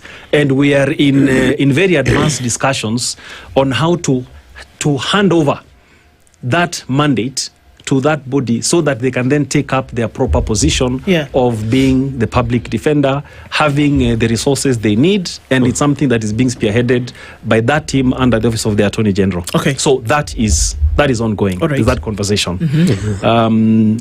The one about the sexual offences, there is actually, under the Sexual Offences Act, Yes. Sexual Offences Register. Register, that's the word I was looking for. Yes. Register. Which is under the Office of the Chief Registrar. Right. And it is a list that we compile every month. We actually have that list with us. We have a requirement from across all our court stations to get that information.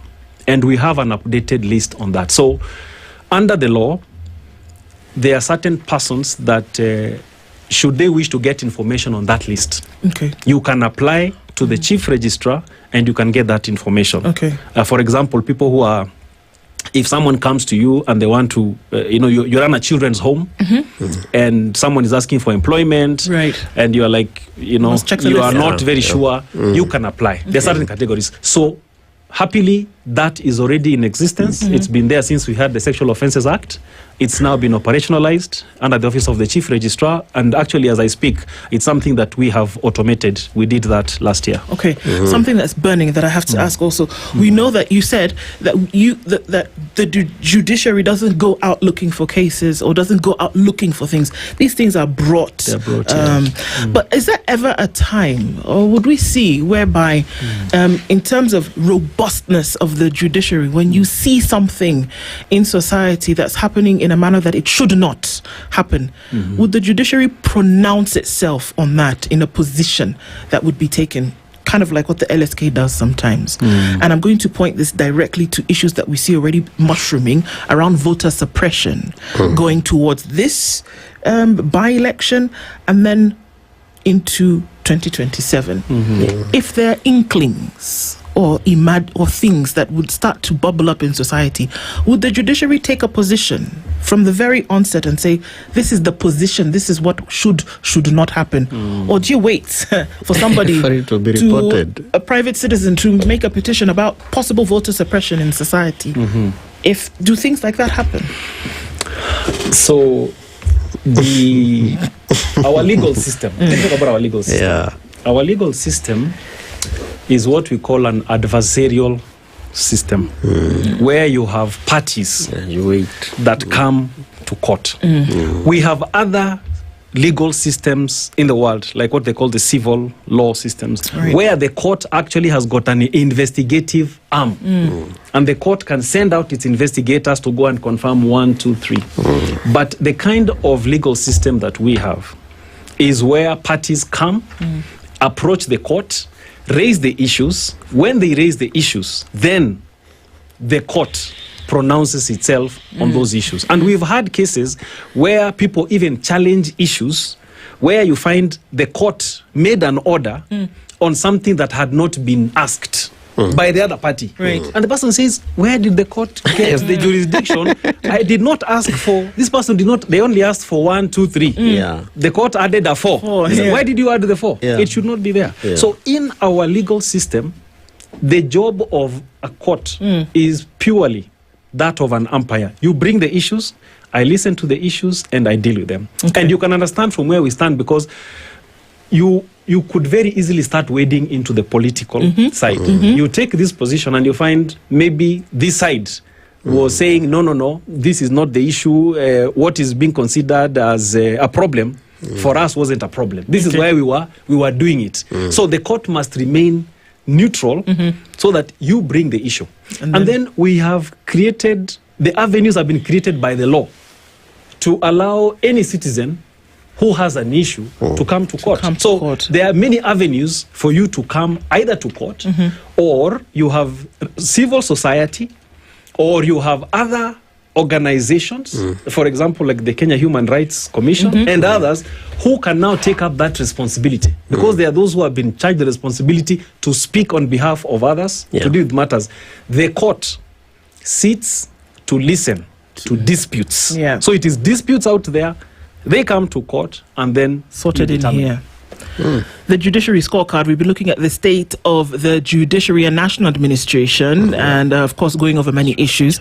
Honourable Paul Ndemu is the Deputy Chief Registrar and the judiciary spokesperson. He's been here with us this hour. Thank you for doing that with us. We look forward to the next one. And of course, we know that we'll continue in conversations. Thank you very much. Santi Sana, conversations continue after this at 9:01. Good morning. The latest news from around the world. 94.4 Spice FM.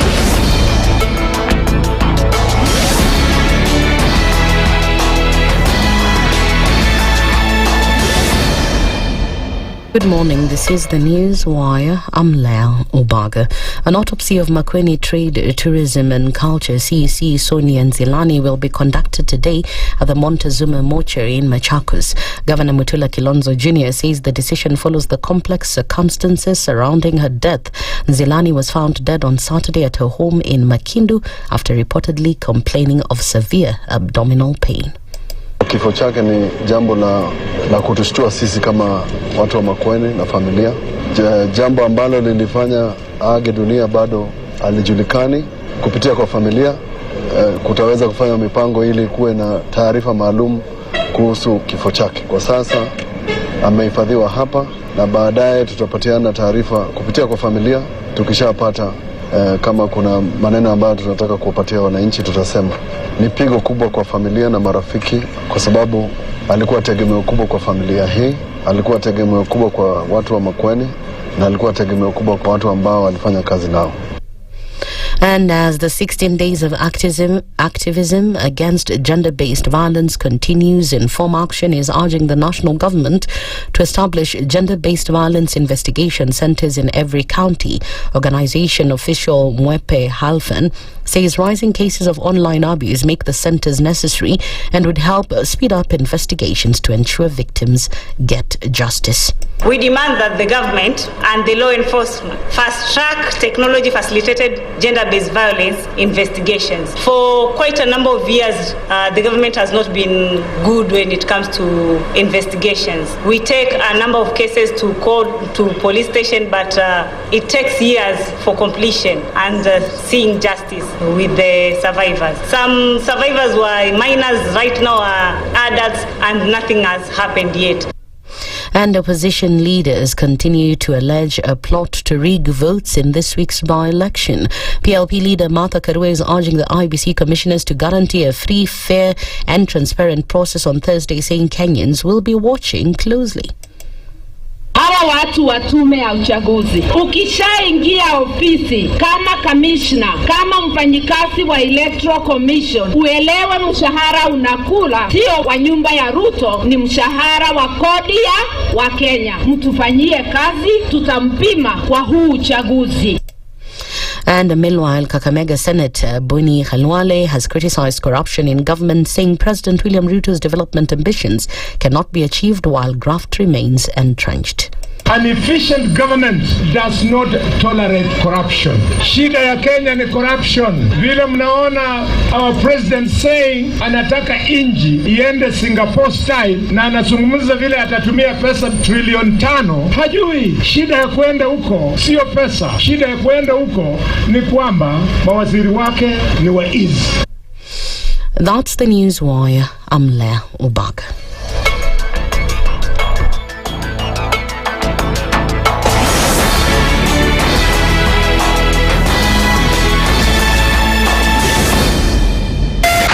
.4 Spice FM, Nairobi. One of the things that are ailing our country is negative ethnicity.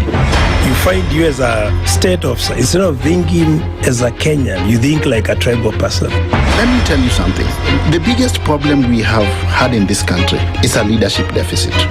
There is nothing that you are going to do in the process of change if you are not a risk taker. So you really have to pursue your vision to a logical conclusion and even be ready to step on people's toes. When it comes to the economy, you can run away with it. They say statistics are like bikinis. They reveal a lot, but they conceal the vitals.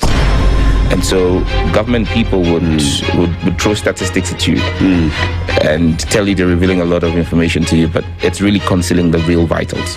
We need to get out of that, because when we want to grow our democracy, one basic thing that really requires to be understood by the political class, by all of us, is institutions are critical. This is the Situation Room, the only way to start your day. The following takes place from 6 a.m. to 10 a.m. every weekday on SpiceFM.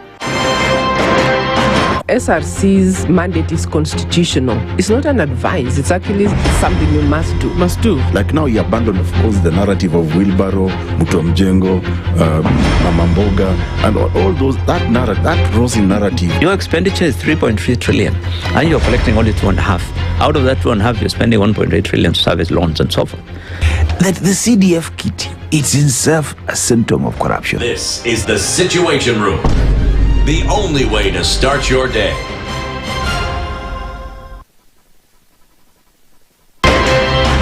Good morning, and I love your show. Thank you.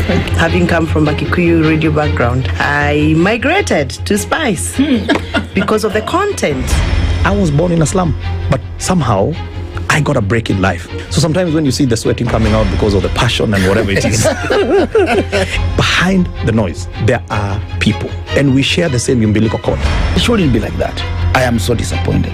We used to tell Honorable Raila Amolo Odinga that he's doing politics of conmanship. And even President Uhuru Kenyatta, serikali hii ndio iko na conmanship ya hali ya juu. You cannot promise people that you reduce tax, then you double. In politics, there is the issue of trust. For you to turn around and then stab the same people who gave you that trust, there is no other level of dishonesty. Imabo, utaona dunia tu. The Situation Room, Kenya's biggest conversation.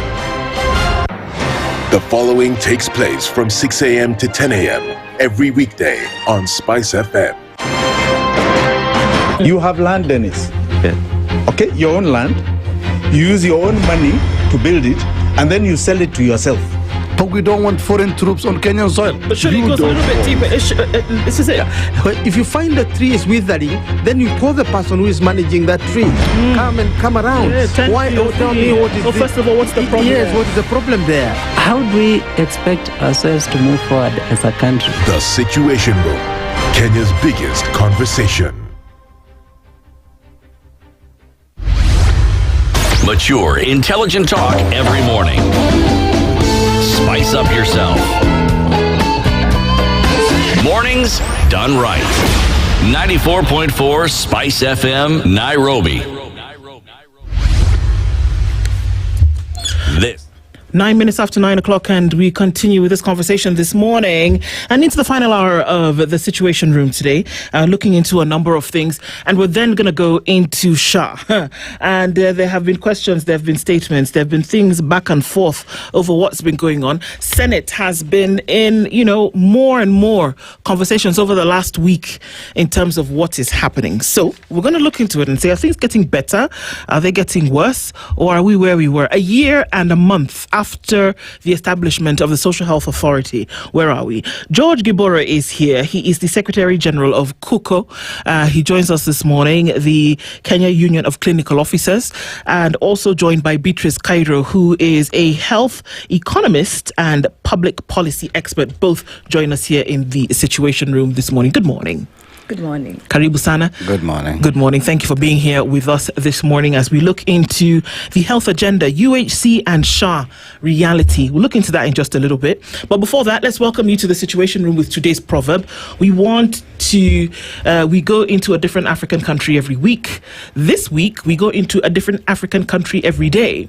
We're in Malawi today, and the Malawians say this, and we'd love to get your interpretation. A child who has a good mother thinks his father has a good wife. A child who has a good mother thinks his father also has a good wife. What would you make on that? We'll start with you, Beatrice. Well, that means the child's perception, what he perceives. So based on his experience with the mother, he makes the perception that his father definitely has a good wife. But that could be the contrary, because the father has also his own experience with this child's mother. So we can say the child experience is only limited with how he experiences the mother, but maybe the father could actually give a different story. So that tells you the lived experience of that child is based on how the mother treats the child. But the mother could also be treating the father badly, but the child has no privy to that. So it is just a limited perception, but the two dimensions. So if you were to ask about the mother, then you need to also ask the father what is his experience about his wife, so as to have a proper perspective of who this mother is in literal perspective. Okay. Yes. What about you, Gibori? How would you interpret? Yeah, I think factors here stand constant, that there is a husband perspective and a child perspective. As Beatrice is putting it, the child has a good mother, and only think that she's also a good wife to their father. Until the father say it, you should not perceive as such, because it is only the first experience that can tell what I know. And this is in respect to how we have government officers telling us what is working, instead of letting the people tell them what is working for them. How they're experiencing it. Yes. Okay, well, no time like the present. What's going on? It's a year plus. October 1st is when we saw another Cabinet Secretary for Health establish the Social Health Authority fully and start bringing the crossover between NHIF and SHA.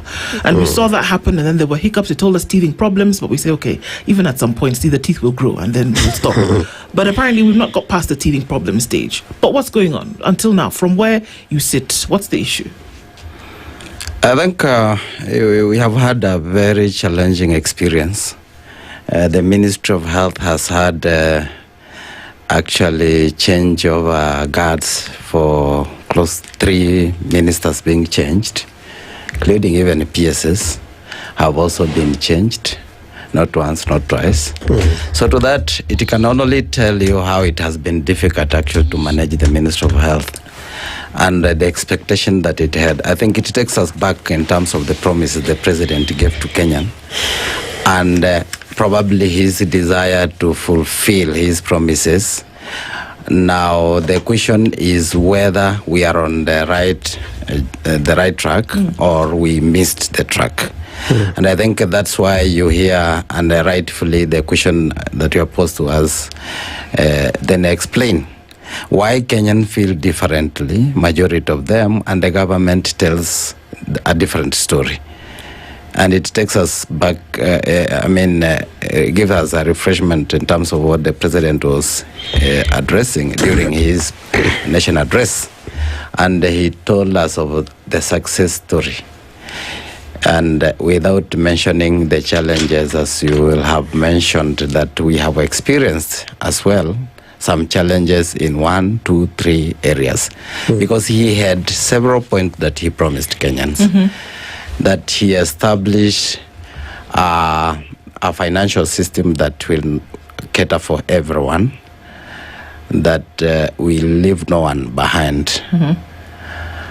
And also he promised that he was going to establish a free primary health care services from level 1 to 2, where then there will be a fund to do that.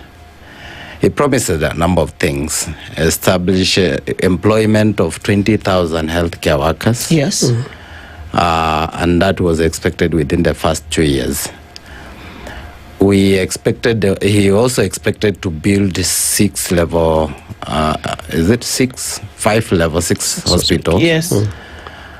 And also elevating level 5 to be the center of excellency for the same. He also promised to push for home-based industrial manufacturing for home product that we can actually leverage to lower the cost of medication. So There are a number of them, including the digital health that he promised. So those are some of the promises, the key point that he gave to Kenya. And Kenya trusted that this was really speaking to their situation, because we had a challenge with NHF, which was actually struggling and only catering for very few.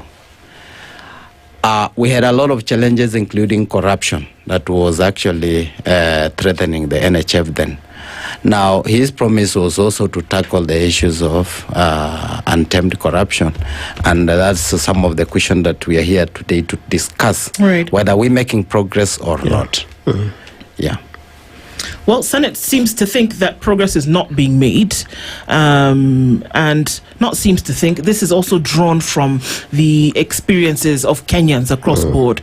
The Senate last week had a session where SHA was the subject matter, and that it would appear as though there are a number of people who go to hospital today. There are those who are held in, and their children, with their children. Mothers will not be released because they can't pay. There are those who have a huge bill, and SHA is only paying a minimal percentage of this. There are those with bills of 800,000+, and SHA is ending up paying paltry 86,000, things like that. And these are stories that are happening across board.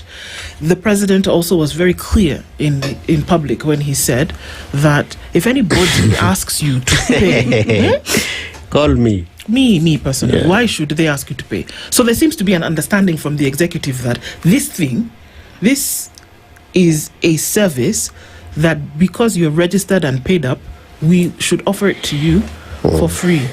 But it's not happening, Beatrice. Exactly. What we need to understand is that UHC is being used currently as a political tool and to settle political scores. That's a problem. And healthcare is actually being politicized. It's becoming a political tool where it can hoodwink the citizen.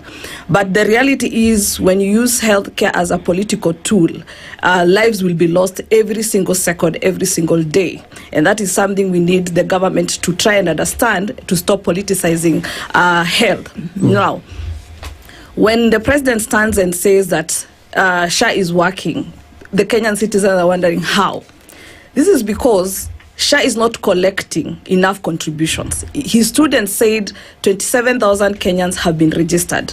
But I would like to pose a question to SHA. How many are principal members? Because the 27 million Kenyans could actually be inclusive of beneficiaries. Because we saw with NHIF, it was covering around 22.8 million Kenyans, but the principal members were 16.7 million. So that, and those who are contributing were actually 7.1 million. That is for NHIF. So this 27 million numbers of registered people he's actually quoting, we need to understand how many are the principal members. Then on top of those principal members, how many are contributing? So right now the data, those who are actually contributing are 5 million.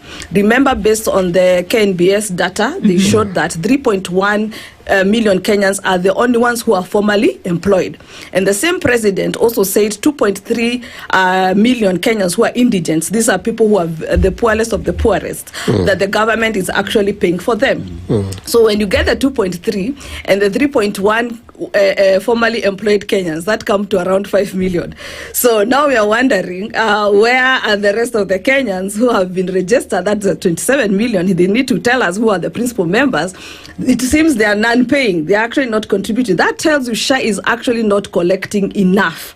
So if it's not collecting enough, that's why you find the case scenario whereby people are being detained because SHA is not paying. Or you find that you went to a facility, you actually got the services, but the healthcare provider has not been paid. So we are finding facilities almost shutting down because operations cannot run concurrently. Why? Claims have not been paid, backdated. So the only way the SHA is actually paying is just little bits. And then remember that NHIF also had a 30 billion debt that they owed these healthcare providers. So these healthcare providers are wondering, how can we keep on providing services to Kenyans, but we are not getting paid? So you only know that a system is working whereby the person who is actually providing that service, that financial or that system is actually being able to pay.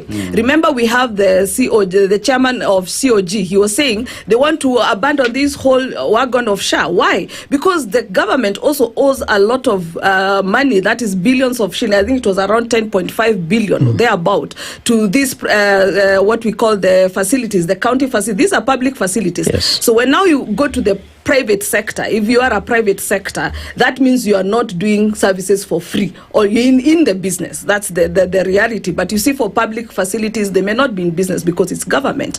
So there is no way I can operate a hospital, based on what I need money. So when these Kenyans walk into these private facilities, and this the government owes these private facilities money, they will definitely turn them back. But then the president comes and says that he's going to, anyone who is turned back, call him. Now, recently, we saw a very famous musician, Betty Bayo, dying. And we saw UDA MP saying that William Ruto contributed 2 million. And then we saw another mother of another famous musician also dying, and William Ruto contributed 1.5 million to cover the bills that were incurred by these individuals. So it reached to a point, Kenyans say, it means William Ruto's system is actually better than the SHA system. So Kenyans should actually contribute to William Ruto. Maybe that can actually work to solve their problems. So already, if the president has to contribute money so as to sort bills for a prominent Kenyan, what about that Wanjiko on the ground who doesn't know the president, or does not have well connected individuals? It means people are going back to their pockets to actually pay for these bills. And you'll be shocked that the second leading contributor or expenditure when it comes to healthcare is actually out-of-pocket expenditure after government. That is in an alarming rate, because when government is spending around 32% of the covering 32% of the healthcare expenditure, the out-of-pocket expenditures are around 28%. That is huge. Then the donors come in at 20%. So that tells you that Kenyans are paying more. Actually, per year, we are spending around 150 billion, where Kenyans are actually paying for those healthcare services. That's still a very, very huge gap. So what that tells you, now that the donors withdrew, so it means the 20% is already gone. So when the donors withdraw, who is going to spend more? Is it government? And we can look at the budgeting that they have done. They have not allocated more funds. So it means the Kenyan goes deeper into their pockets to actually cater for that deficit the donor has actually left. So that's how the healthcare system is at as we're speaking today. So, Beatrice, the state of healthcare, where have we lost it, or where are we losing it? Because based on the statistics and the data that you are presenting, yes, you began by saying it's being politicized. Yes. Is it a gap between policy and practice? Because they have told us that even our system has been, borrowed from other jurisdictions, and that we are aiming at making it better. Yes. But the experiences of the beneficiaries are not commensurate. They are not in tandem with what is expected in policy. Yes. And yet, we also have very strong institutions. You quoted KNBS, that is supposed to guide and advise on policy. Yes. Where have we lost it, or who is not speaking to the other, and what therefore must we do to better it? So we realize that policies, if they come with an idealistic, like an ideal setup, but the reality is there's no situation that is ideal. So long as you're dealing with human beings, there'll never be any ideal situation. So there's a lot of rigidity of the government's not tailor-making. For example, one of the suggestions we gave, the proxy means testing tool is making Kenyans shy off in terms of paying or doing the contributions. The reason why NHIF was making progress is because the contribution was predictable. Because of our informal setting that is huge, over 60%, Kenya needs some predictability. But with the proxy means testing tool, there's no predictability, because today they can tell me to pay this much. The next year I go use the same proxy means testing tool, I might end up paying another different amount. But with NHIF, because of that predictability, predictability, people are able to budget, people are able to manage. I'm able to pay for 5 other people because there's some predictability about it. Remember, we're still an agricultural economy. So it means the farmer also goes with seasons. So he also needs to budget himself and plan so that if his crops fails, he can be able to ask himself, where can I get an alternative? Budgeting, maybe if it's, for example, if it's 700 shillings every month, I have to contribute towards my healthcare, then I can budget it and I can be able to multiply it and be able to pay for it. But because the way the policy has been set up, there's a lot of unpredictability with this policy around healthcare financing. Number 2, we also look at the benefit package. People are not sure how much will they pay, how much will be funded for me.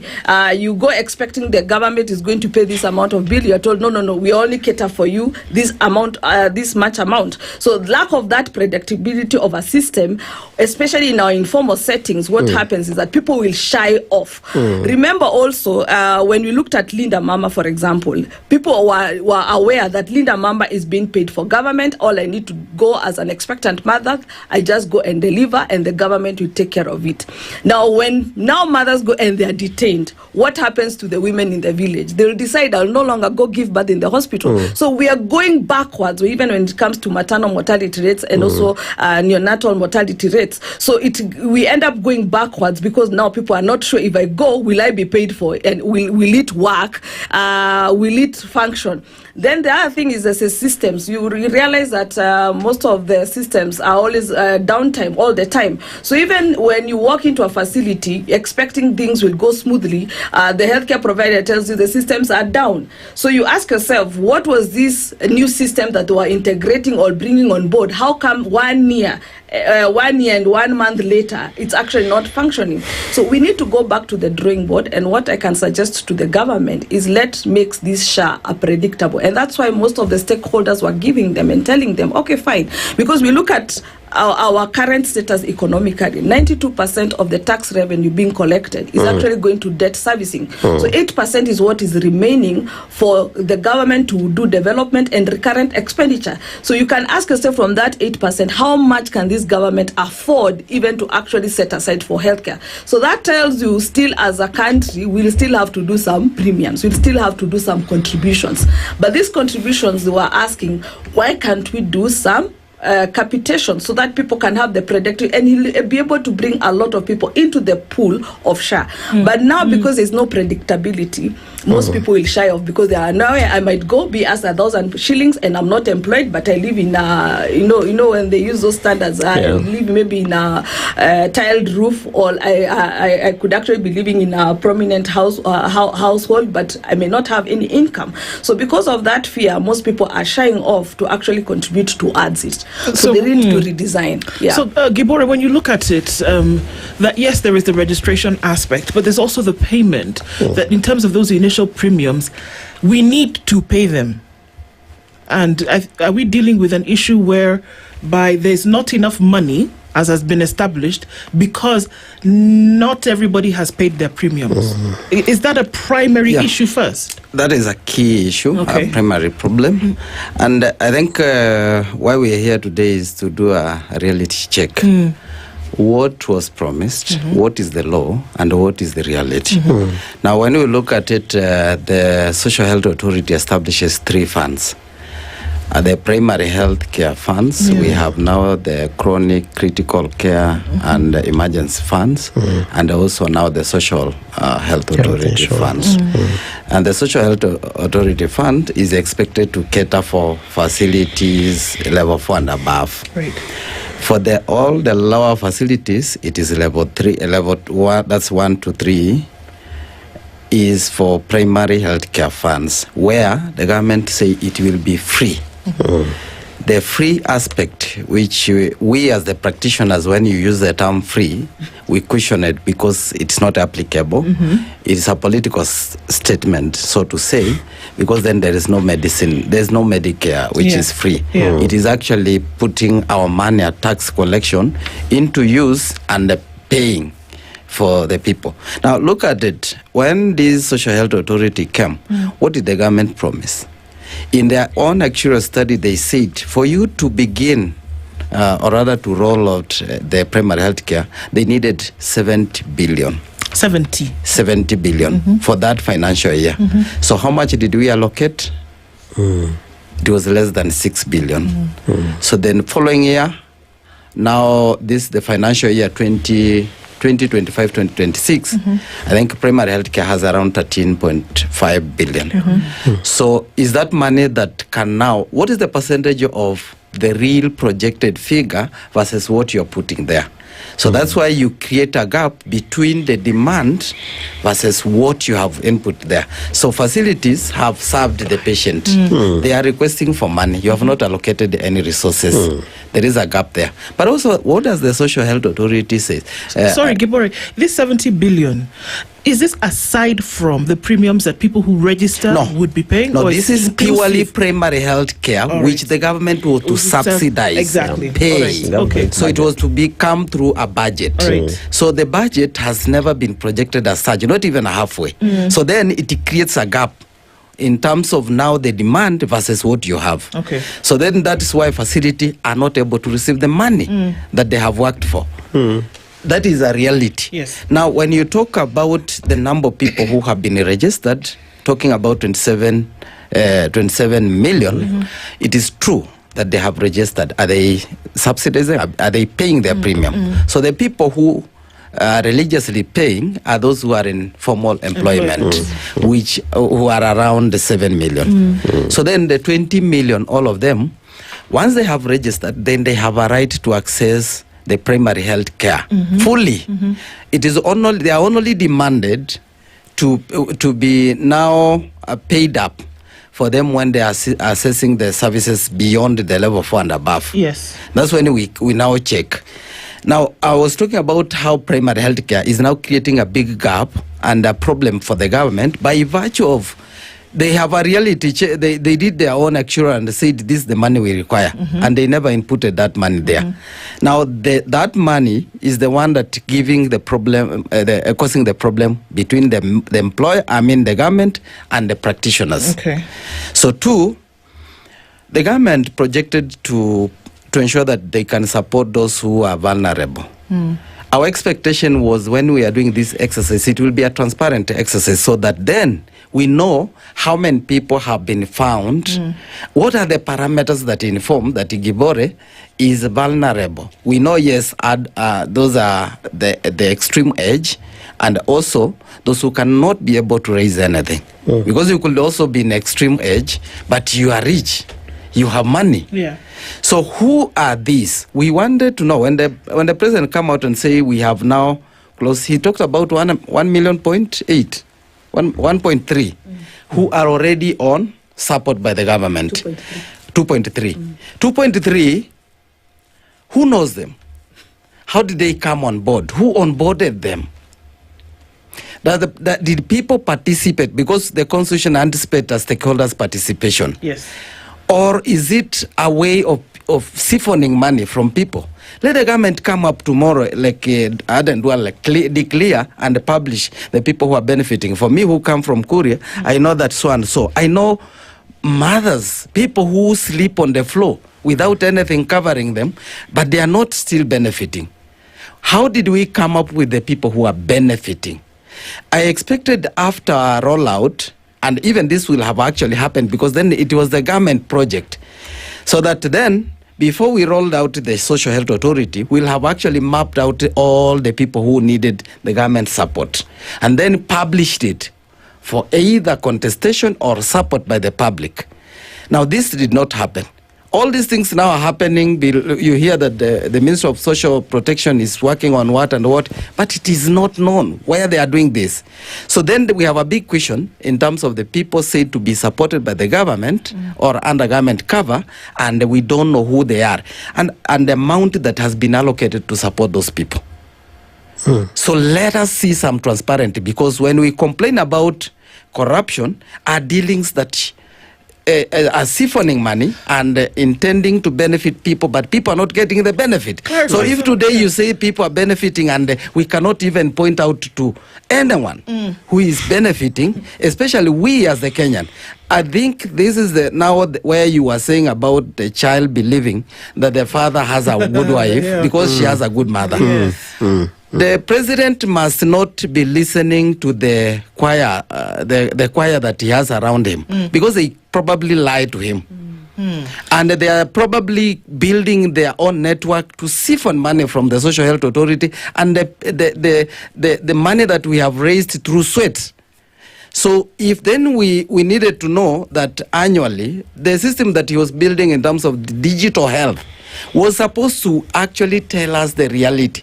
Kama mimi, for instance, the KEMSA ought to see which drug today I have imported, at what cost, and at what cost am I sharing it to the counties so that Kenyan know what is it that it is happening. I thought this 104 billion shilling digital system, it was supposed to do just that, in addition to all of these other things, where we're able to say that 27 million people are registered for SHA, 7 million people is guaranteed because this comes from formal employment. From the remaining 20 million people, we should actually be able to see through this digital health system that, because remember, we've had a number of cabinet secretaries in health in the last 1 year, but under Dr. Barasa's time, they told us very clearly that we would then, through this digital health system, we would then be able to see who paid up, who not paid up, who then has started, maybe has not started, is waiting, who is indigent, all of these things, we'd be able to see.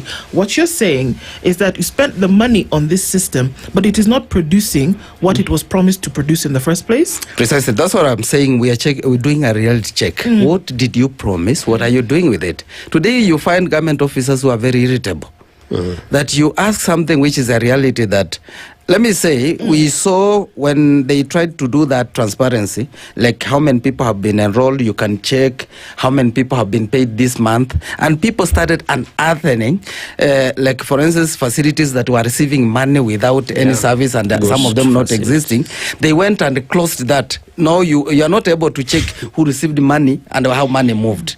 Why? And these people who are in energy, you'll hear the CS coming and they give a list of people who are stealing from the Social Health Authority without taking any action. And you must get to understand that you cannot steal from outside without someone inside aiding that. We have never seen him announcing anyone aiding the same in the ministry. He listed facilities which were not existing but receiving money. Has he taken action up to date? No. So could he be accomplices of the same? Is a question that Kenya need to answer. Need to ask so that he answer to it. I saw like the chair of the Social Health Authority being questioned. He protected him. Up to date, Kenyan do not know whether he is an accomplice of the facilities that were opening in Mandera, Garissa, a number of them. And today we have no answers as Kenya. And that is why people continue doubting and have a lot of mistrust with this Social Health Authority, because then when a question come, there's no one to answer. You are so irritable, you just throw tantrum at everyone who asks you questions. So, Banagibore, therefore, because you're also a union leader, and you engage with the citizens, both at the point of delivering the service as a clinician and also at the point of the policy process, like you engage and you are a main stakeholder. What is therefore the level of confidence? Because sometimes they'll tell you SHA is working. We know SHA is not working. Sometimes they will tell you the system is down. And the experience of most Kenyans, even today, is you walk into a health facility, you are not sure whether you are going to be attended to, whether you are registered within SHA or you are not registered, whether they will pay or they will not pay. What is the level of confidence? Of course, you've said severally, it is not working, it is not working.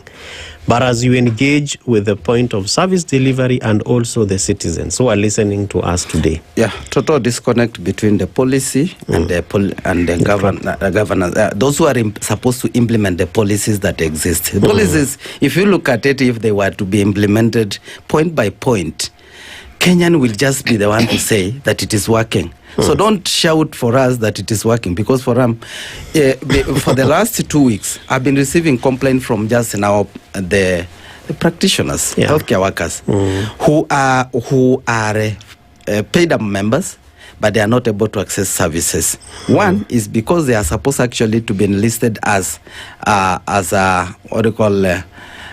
We used to have under NHF a comprehensive cover, which was transitioned after negotiation that this was to cover them continuously. Today, every time our healthcare workers go to seek any services, they have to supplement from their own pocket. How do you tell me we can continue trusting such a system?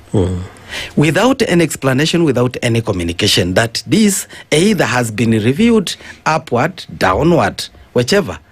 So that is creating a gap. Yesterday I was receiving a call from Trans Nzoia. I received another one from Mombasa and another one from Marsabit.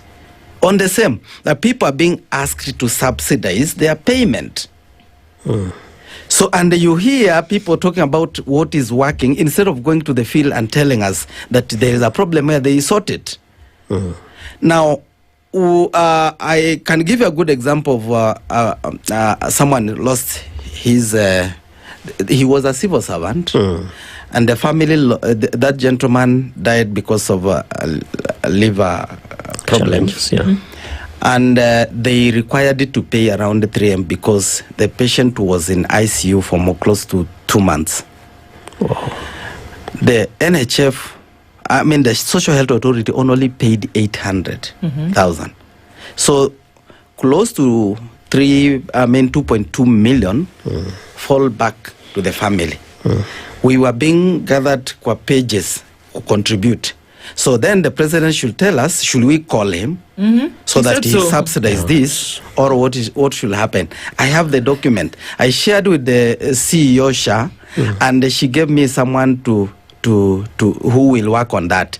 Up to date, they have never responded. I even informed the family to write formally to the Social Health Authority.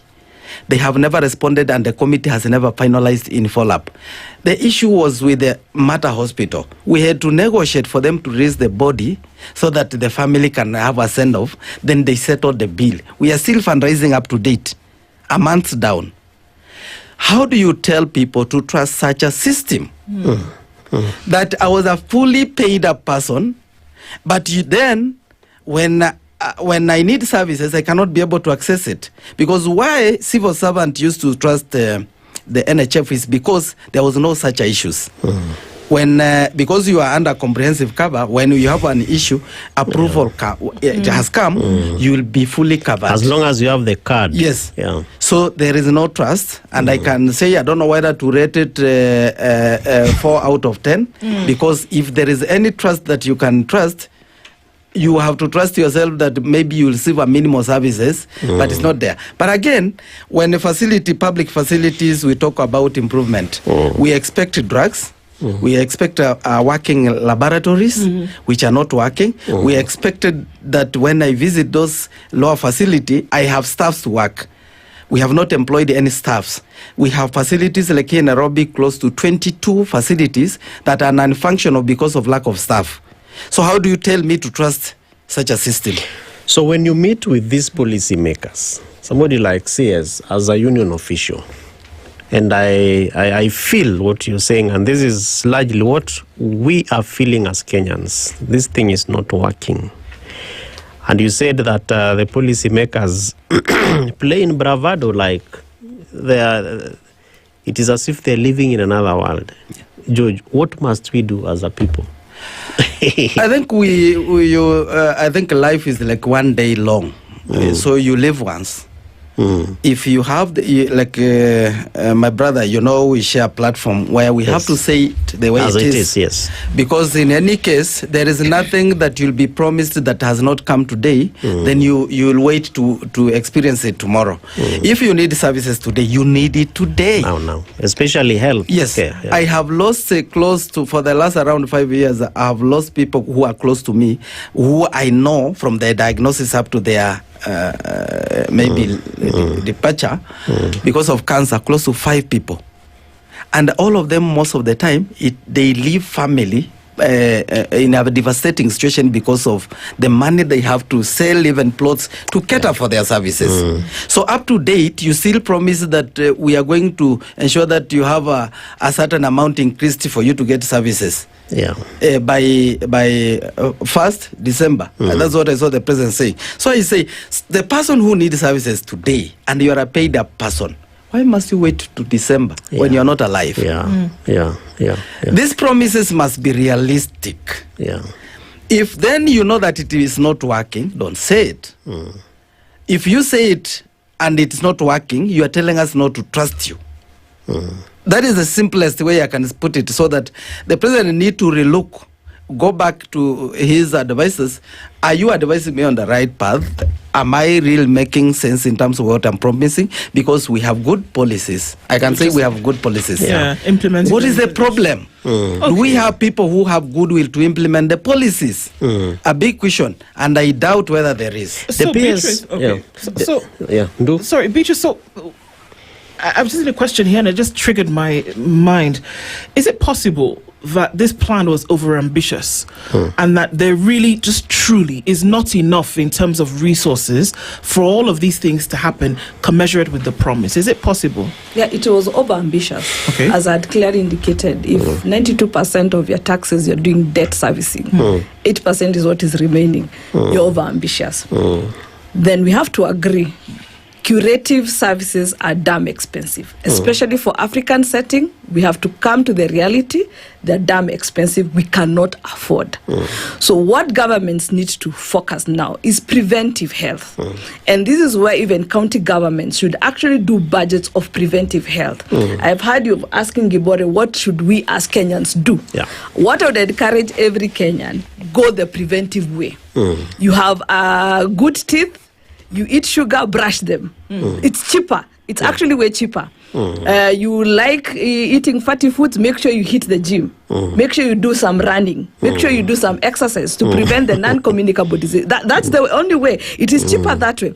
I would encourage county governments, hire nutritionists to go to the communities. Actually, that's what Cuba actually resolved to. When they talk about family doctors, leading 150 families within a community, because they're able to walk into those communities, tell them what food to eat, tell them how to prevent some of these cardiovascular diseases, do the diagnostic testing. Let's give credit where it's due. The president talks about the community health promoters going to the households, testing them, testing communities, their blood pressure, testing their just those simple body checkups, which is good. Those are diagnostic tests. But before your pressure is high, can we have nutritionists on the ground actually being employed and actually teaching people on what to eat, on how to prevent these non-communicable diseases, because they're the ones raising the high burdens. The other thing the government should start focusing is the social determinants of health, because these are non-medical factors that actually determine our health outcomes. The reason why you'll be healthy for a longer time period is where do you live, what kind of water do you access. You cannot come and tell us that you're promoting health and or for example, under 5, where maybe diarrhea is the common cause, but the government is not bringing water. So if we are borrowing so much money, let it be to improve the social determinants of health. Let's see water accessibility in these constituencies that lack water. Let's have playgrounds being created so that children, instead of getting childhood obesity, they are actually able to playground, but to actually play, instead of seeing people grabbing land that is actually should be used by the individuals to use as playgrounds for these children. So we have to think preventive now more than curative, because the bills are piling up each and every single day. And when I know you asked him why SHA is not able to meet the reality, remember, when you have a deficit, what do you tell people who have 2.3 million bill? They will keep quiet. Why? Because whatever I'm collecting, maybe the requirement is 116 billion, but I have a deficit of 48 billion. Who will cater for the 48 billion? And I've already shown you 8% is what is being remained after for the tax revenue. So let's go preventive. That's the only way out for every Kenyan. So think about well-being checkups. They are cheaper. they're easy, because maybe a checkup will cost you maybe 10,000 shillings. It's better than you coming to pay a bill of 800,000 because you have cancer. So if it's diagnosed early, or if you realize you are already healthy, you're able to maintain that health status for prolonged period of time. That's our only way out as we speak currently. Any government talking any otherwise, they are just actually lying to you. Let me say, contest the position whether they were ambitious or not. I think the constitution is deliberate. If you look at our constitution, I will start with Article 43, which actually give the right to health, which is a bills that you cannot restrain or rather stop anywhere.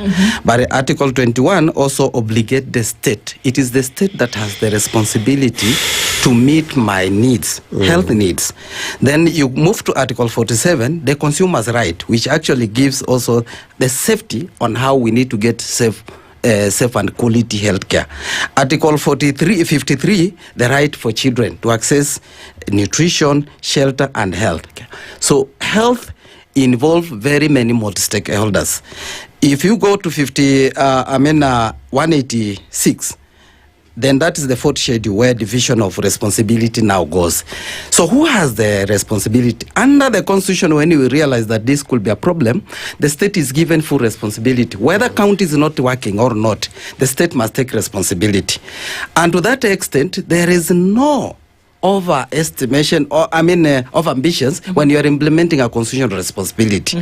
How much are we talking about? We are talking about now a projection of how Kenya need to be like Singapore, a use of more than 5 billion. 5 billion, if I was to look at the amount that was projected in 2023 before the rollout of this thing we call the Social Health Authority, was close to around 700 billion for us to ensure that we have a working system. We have a revolving funds that can ensure that our facilities are working. Now, 700 billion for health, to ensure that our health, our state, our people are healthy, accessing health. When you talk about UHC, is a vehicle that need to come with very many things to help you access services, ensure that you are healthy to contribute to the economical development of a country. So there is nothing like of ambitious. We must say that we are only lacking goodwill to implement the policies that we have put in place to benefit our people, probably for our political position. And I don't think that our country is unable. So if we talk about corruption that is untamed, if we were to say let us concentrate on killing corruption, we have enough money to drive. The former president said we lose how many billion? 2 billion a day. What he did not tell us is where we lose this money to.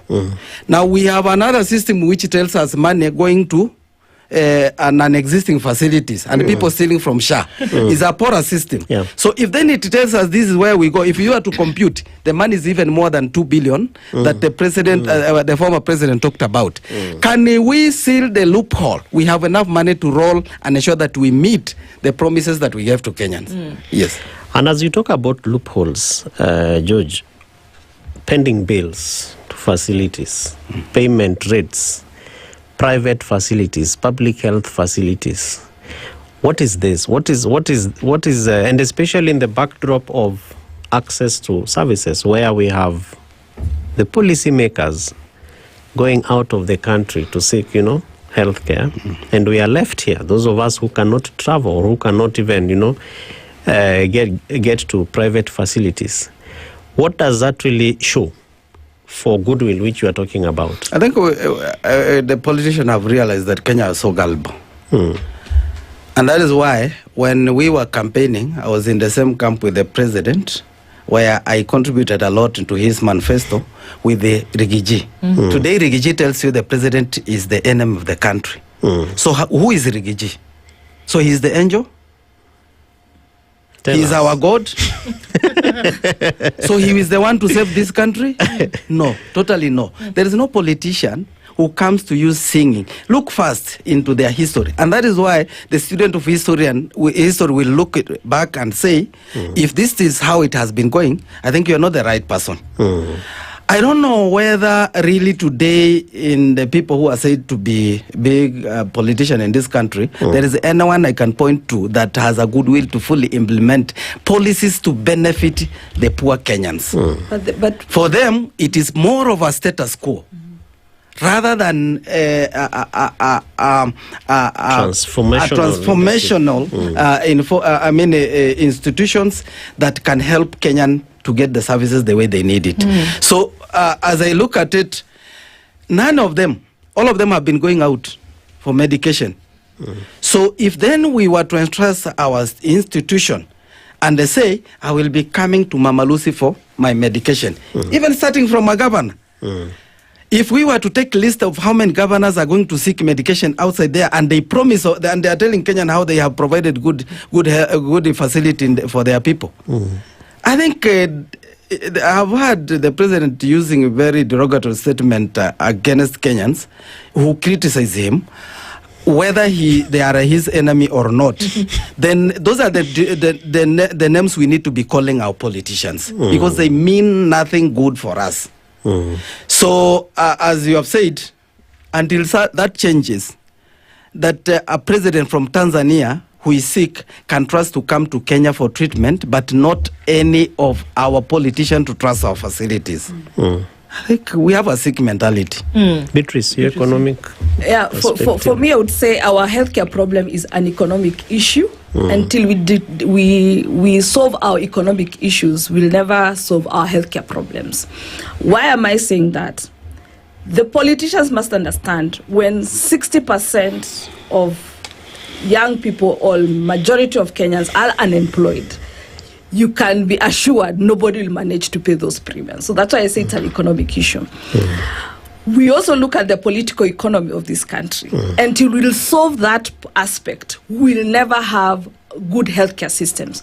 And when you look at countries like Belgium, when you look at countries like China, the Singapore that the president keeps talking about, look at the wealth index of those individuals on average. So you cannot tell me where 40% of Kenyans are living below below the poverty line.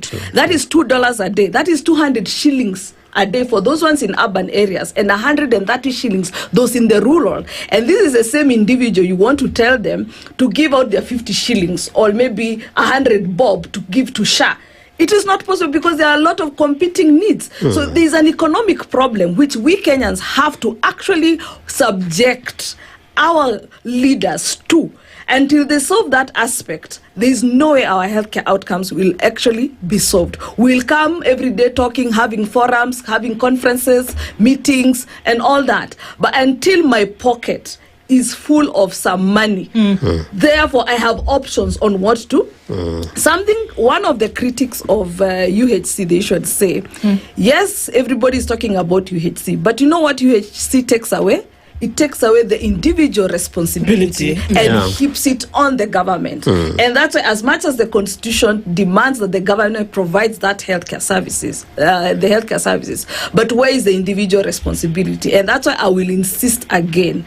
I will push for preventive healthcare. It is way cheaper for us as Africans. Let's put more budget to healthcare education. Let's put more budget to nutritionists. That is where we can actually solve our problems and also prolong our lives as Africans. In a wrap-up of this, what we're looking at is saying, obviously there's a problem, and it's a problem today. It's a problem across board. What would be the solution now, in addition to what you've talked about, going towards preventative? But there are folks who are sitting with a bill of 2.3 million shillings. There are others who are sitting and saying, okay, do I go to hospital or do I give birth at home? Like you've said, I'd rather give birth at home because even if I'm paid up, the chances that they're going to pay this 50,000 shillings is very low. What's the solution now? When government interferes with a market, it leads to low competition. And when there's low competition, what happens? Price is shorter, because if you're few players, I can price any whatever I like. But when you look at countries like India, because there's plenty of competition, prices of healthcare will actually go down. So we need to look at the regulations. Whenever you have a highly over-regulated market, what happens? The pricing or the cost of that product will actually go up. So we need to remove the barriers that are reducing the entry of various players with the market. Look at also UHC actually also prevents a lot of innovation. And you see with innovation is what can bring a lot of costs coming down. So let's open up the markets. Let's reduce the regulations, those barrier entries. Let's have many players, many providers. What will happen? The price of healthcare will actually come down. But when you play politics, or businesses associated with or affiliated with politicians are the ones regulating the market, so that few players are the ones offering those services. What happens? The cost will actually shoot up. But the politician's role or the lawmakers should look at the regulations and allow many people to enter into that market. So that if it's, for example, delivery services was, let's say, at around 50,000 shillings, when there are many players, it can come as low as 5,000 shillings. And that makes it accessible to every Kenyan citizen. So do if you allowed me. 10 seconds. So in terms of these many players, yes, because the context is that you have private and public. Yes. So which many? Is it many private or many public in terms of making the facilities better now? Yeah, cutting across both private and public, because so long as there are many players, the market will regulate itself, and the prices always will come down. Find a way to come down. So the health agenda is what we've been looking at this morning, and our time has run out, but it's clear that there are issues, and it's clear that there's a way. If there was a desire to fix it, the way to fix it is also there. Yes. It's picking its will. Yes. It's goodwill. So I think let me say that health is a fundamental right, and it should not be limited by in any way, whether by way of government or private. And the state has been given a mandatory responsibility to implement that and ensure that I have that access to health.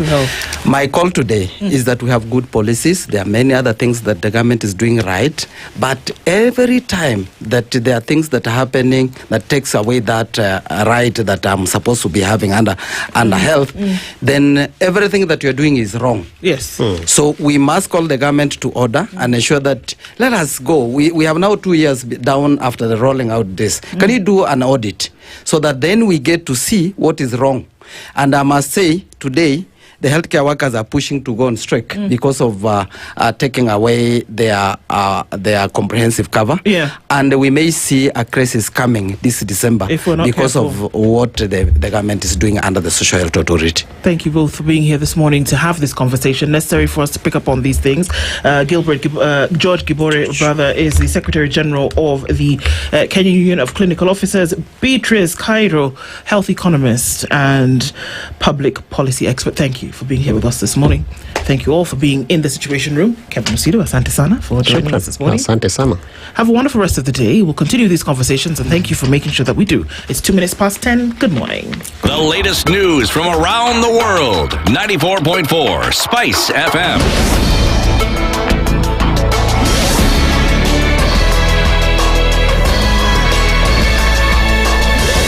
Good morning. This is the news wire. I'm Leah Ubaga. The High Court is today expected to receive a status update on the extradition of a British national suspected of murdering Agnes Wanjiru in 2012. The briefing follows Justice Alexander Muteti's order requiring the DPP to file monthly